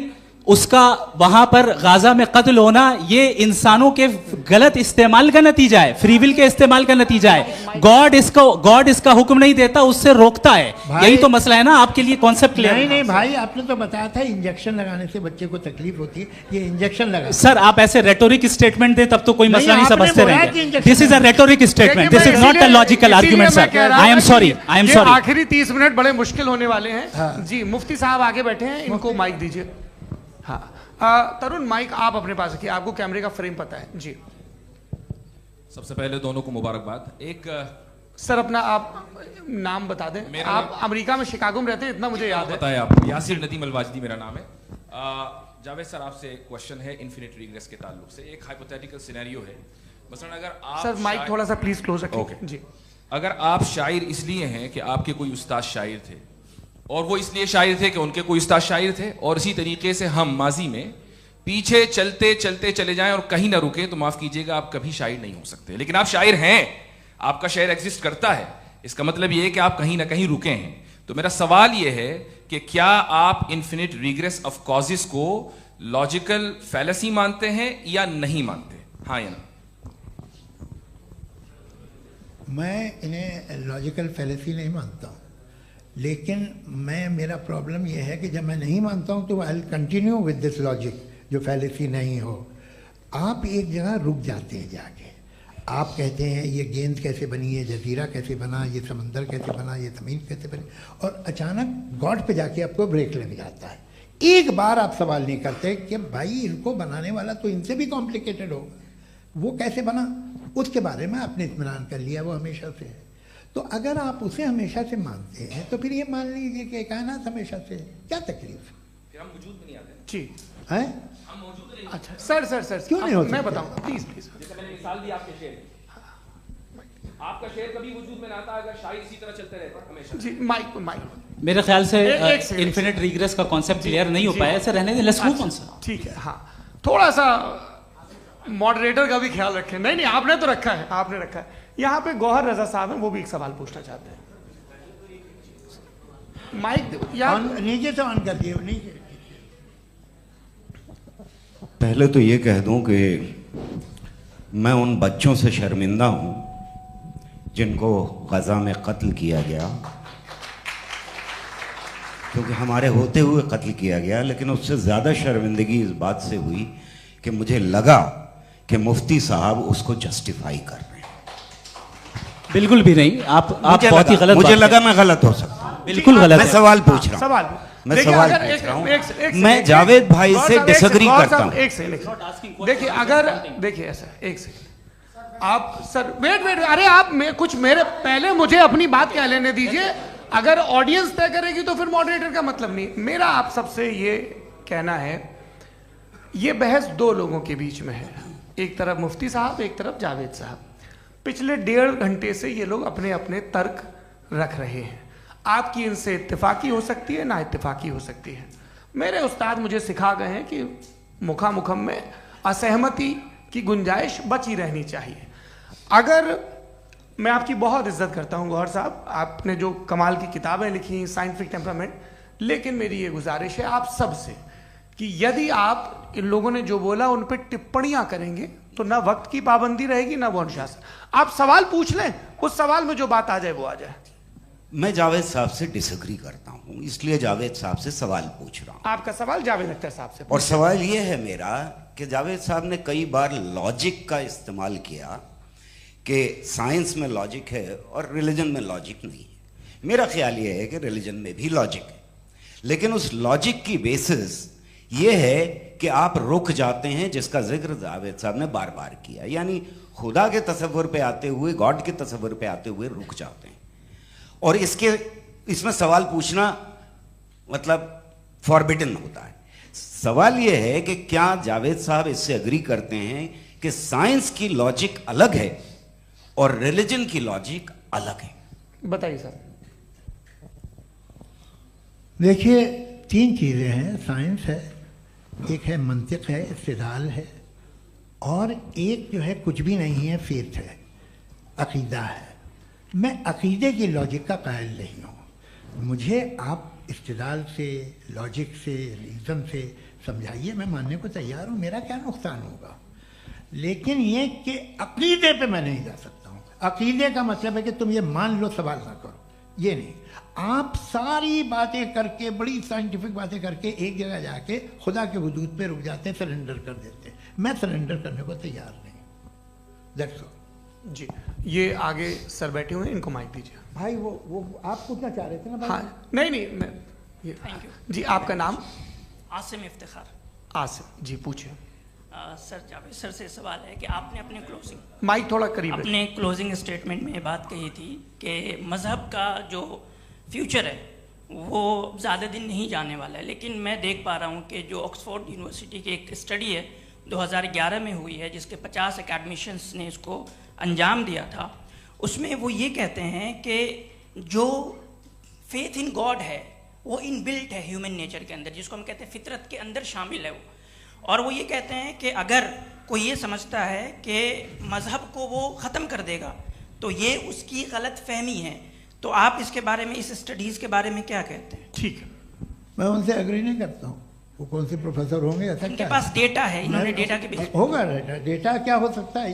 फ्यूचर का डेटा तो नहीं हो सकता ना उनके पास, प्रेजेंट का डेटा हो सकता है। डेटा आपने सुना 100 साल पहले का बाद का डेटा? मैंने तो नहीं सुना आज तक। तो आज उनकी ये राय है और होगी राय, ठीक है। दुनिया में तरह तरह की राय है लोग, लेकिन मैं समझता हूँ कि वक्त के साथ इंसान ज़्यादा से ज़्यादा रीजनेबल और लॉजिकल होता जा रहा है। आज आप देखिए वेस्टर्न यूरोप में क्या परसेंटेज है नॉन बिलीवर्स की, बहुत हाई। वहाँ चर्च खाली पड़े होते हैं। तो अल्टीमेटली तो इंसान कोई ऐसी बात बहुत अरसे तक नहीं मान सकेगा, चाहे गलत या सही, जो उसे, उसके दिमाग को, उसके जहन को, उसकी लॉजिक को अपील न करे। वो कह रहे हैं तो ऑक्सफोर्ड के होंगे तो कैम्ब्रिज के होंगे, तो मुझे क्या लेना देना। उनका डेटा मुस्तकबिल का नहीं हो सकता है। जी। दीपक, हाँ पूछिए। मैं आऊँगा अभी, पीछे की साइड भी आऊँगा, माइक वहीं भेजूंगा 2-3 साल के लिए। जी जावेद साहब, आपसे सवाल है। नमस्ते। अरे भाई सर, अगर आप ही लोग तय करना है तो फिर 200 लोग तय कर लें। ये सब नहीं sir, please don't do this sir. Everybody has a right sir, but we can only take selected questions. No sir अरे ये भाई, यंग लोग आराम भी से। हैं तो इनकी ये अब बात उतने यंग, सुनिए। भाई आप यंग हैं कि नहीं हैं? एक मिनट, वो कह रहे हैं वो भी आएंगे, यंग हैं पूछ रहे हैं ना साहब, भाई। आप उनकी नौजवानी पर दावा उनको ही करने थे। हाँ मुफ्ती साहब आप यंग, हाँ पूछे। अरे भैया सर मेरा सवाल ये है कुछ इनसे भी तो पूछो जी हाँ। नहीं, बस आपसे एक सवाल है। जैसे थीस्टों के पास अपने जो ईश्वर को मानते हैं उनके पास अपने सोशल गेट टुगेदर्स हैं, 5 रोज़ा क्रिसमस आने वाला है, होली है, दिवाली है, ईद है। एथिस्ट क्या ऑफर कर रहे हैं? मतलब मैं इनकी दुकान से बोलूं मैं आना चाहता हूं उस तरफ, पर मैं अट्रैक्ट नहीं हो पा रहा हूं। मैं सोशल गेट टुगेदर्स क्या है आपके पास? वो ये कह रहे हैं कि जो धार्मिक लोग हैं, अलग अलग धर्म के लोग, उनके उत्सव त्योहार कॉन्ग्रीगेशन वही बहुत बात। हैं। अब आपको मैं एक सुनाता हूँ, यहाँ हिस्टोरियन भी बैठे हैं। मृदुला जी आप बताइएगा सही है कि नहीं। ये एक कॉन्स्टेंटाइन एक ग्रीक रोमन बादशाह था जो क्रिश्चियनिटी आने के 400 साल बाद उसने डिसाइड किया कि मैं क्रिश्चियन हो जाऊंगा, मेरी पूरी स्टेट कैंसिल हो जाएगी। उस ज़माने में ऐसे ही होता था, राजा जो धर्म इख्तियार करता था वो जनता भी कर लेती थी, इसलिए कि वो हो गया था बैंकरप्ट। और उसे जो मेडिटेरियन कोस्ट के रिच क्रिश्चियन वो थे मर्चेंट, उससे पैसा चाहिए था। तो उसने कहा यार क्रिश्चियन हो जाओ। तो उसने अपने वजीर से कहा कि भाई ये हिस्ट्री है कि अब हम लोग क्रिश्चियन हो जाते हैं। पहले सर हो जाएंगे, कोई प्रॉब्लम नहीं है, लेकिन एक प्रॉब्लम ये है कि 17 दिसंबर से 25 दिसंबर तक जो पेगन फेस्टिवल होता, जो पेगन थे वो लोग, जो फेस्टिवल होता है वो बंद हो जाएगा, इसलिए कि हम क्रिश्चियन हो गए तो होगा नहीं।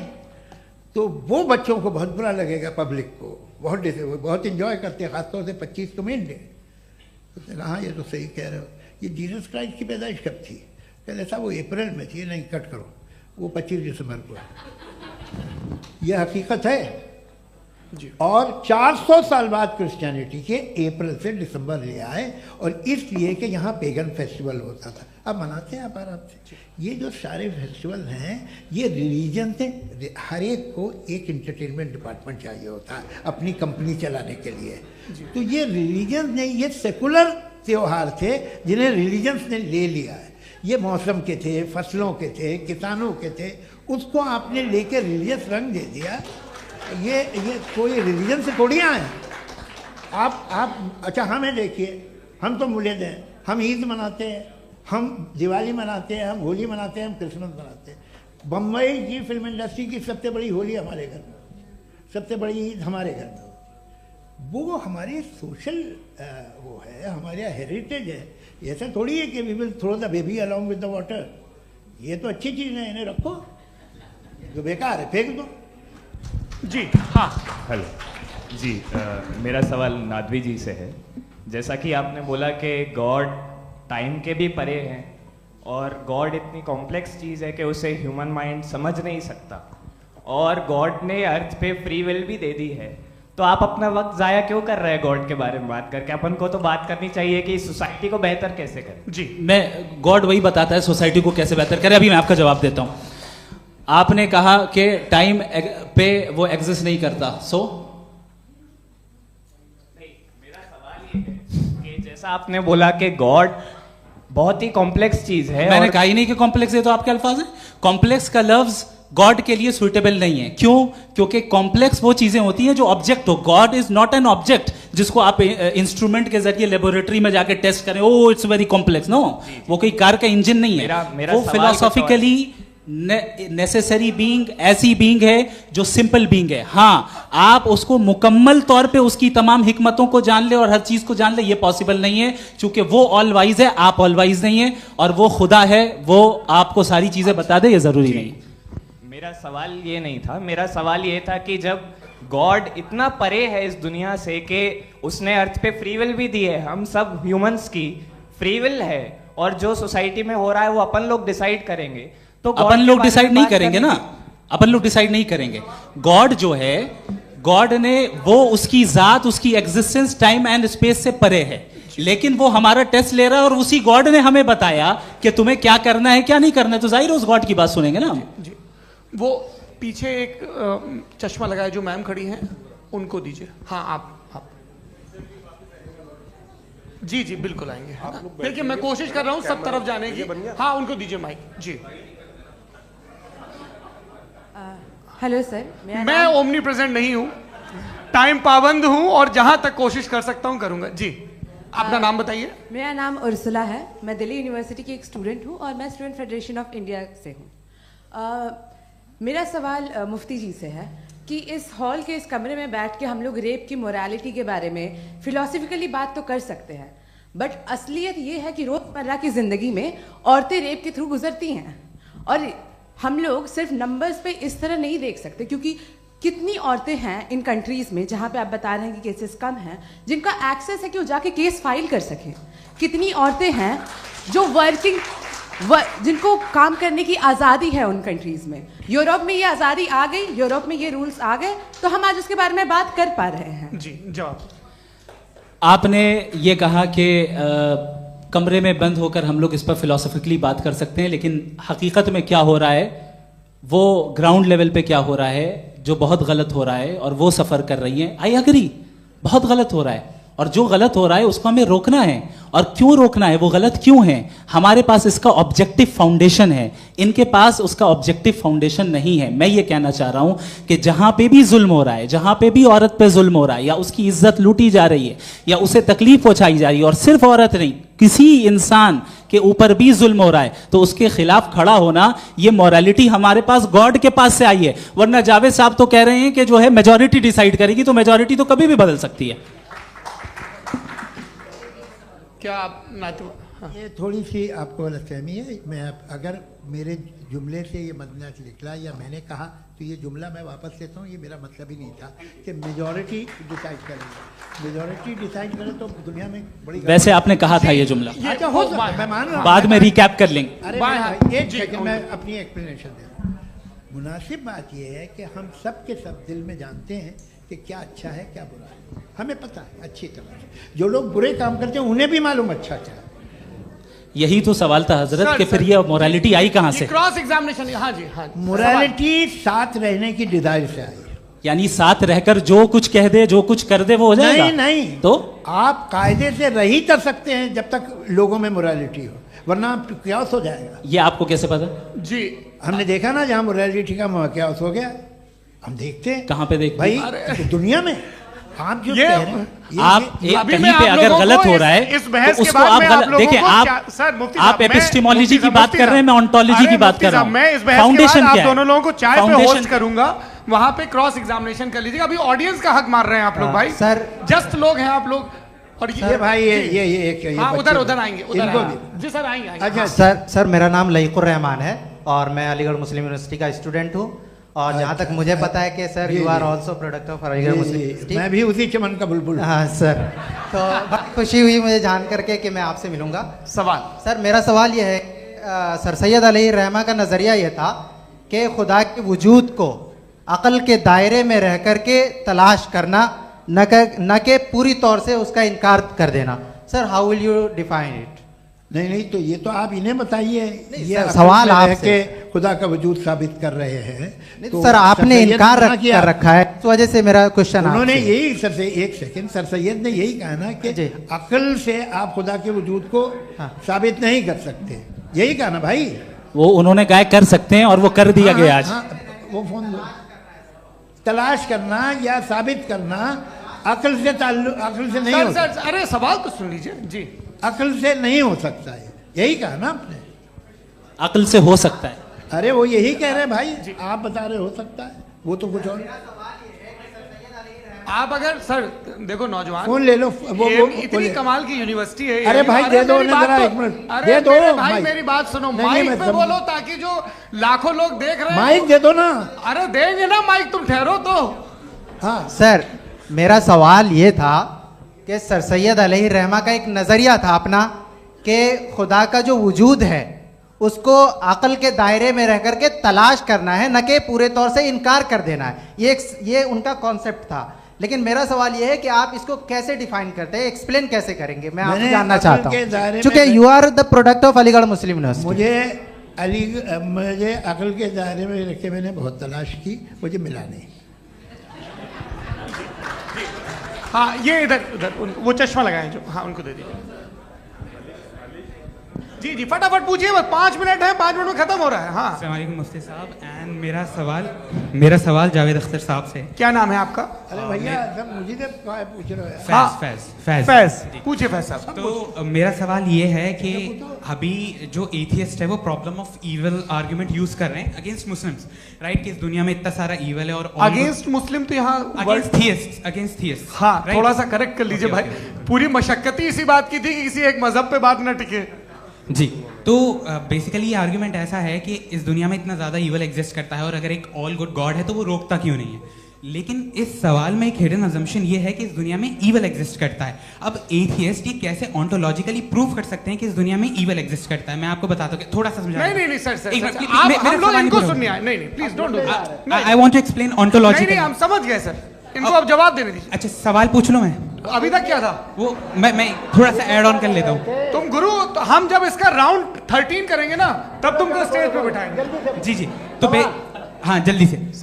तो देखिए एथियज्म के हिसाब से सब कुछ रैंडमली बन गया है, सब कुछ एटम्स और मॉलिक्यूल्स है। एक पत्थर में और मुझ में सिर्फ इतना फर्क है कि हम लोग एटम्स और मॉलिक्यूल्स का अलग अलग रीअरेंजमेंट है। अब एक पत्थर को कोई इंसान तलवार से 2 टुकड़ों में काट दे या मुझे, according to atheism it is same. There is no evil and good according to atheism. जी अच्छा, फैज साहब का सवाल ये है कि हाँ कोशिश भी करते तो इससे गलत सवाल नहीं कर पाते।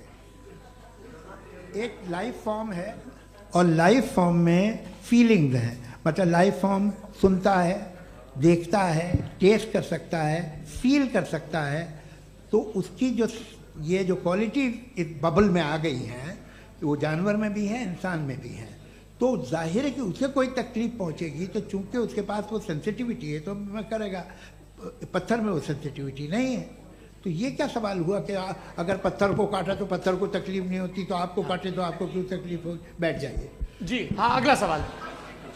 हाँ पूछे जी जावेद अख्तर साहब। अरे भैया सब आप लोग मुफ्ती साहब को छोड़ रहे हैं, तो मेरे ही पीछे पड़े हैं क्या? फिर चलो बोलो भाई। You asked how God can exist when children die in Gaza. Huh? You asked how God can exist when children die in Gaza, and you also mentioned the rise of atheism in Europe. But the same events also are leading many atheists and non-believers to turn towards faith. How do you interpret this contradiction, where suffering pushes some away from God, yet brings others closer to belief? देखिए आपको एक बात बताऊं, दुनिया perfect तो कहीं भी नहीं है, हर जगह कुछ खामियां हैं। बेटा 1 मिनट आप ही को कहेंगे, देखो वो तो कुछ खामियां, कमज़ोरियां, खराबियां सब जगह है। लेकिन अगर देखोगे ईमानदारी से कि दुनिया सबसे ज़्यादा महज़ब कहाँ है, एक आम शहरी को कहाँ हुकूक हासिल हैं, वो बोल सकता है, अपनी मर्ज़ी से काम कर सकता है, अपनी मर्ज़ी से राय दे सकता है, हुकूमत के ख़िलाफ़ बोल सकता है, बरसरे इक़्तिदार लोगों के बारे में बोल सकता है, सरमायादारों के ख़िलाफ़ बोल सकता है। तो आपको ये स्कैंडिनेवियन कंट्रीज़ में मिलेगा, वेस्टर्न यूरोप में मिलेगा। मैं नहीं कह रहा वो परफेक्ट है, बिल्कुल नहीं, वहाँ बहुत ख़राबियाँ भी हैं, परफेक्ट तो कोई। लेकिन जिन जिन मुल्कों में, लैटिन अमेरिका देखो, गल्फ देखो, वहाँ पर आपको ये ज़रूर है कि रेप नहीं होते होंगे। रेप की ज़रूरत क्या है भाई? उसको तो ख़रीद लो, घर में रखो, सड़क पर रेप करने की क्या ज़रूरत है? मगर सुनिए, मगर हकीकत ये है कि वहाँ शख्सी आज़ादी राय देने की, बोलने की नहीं है।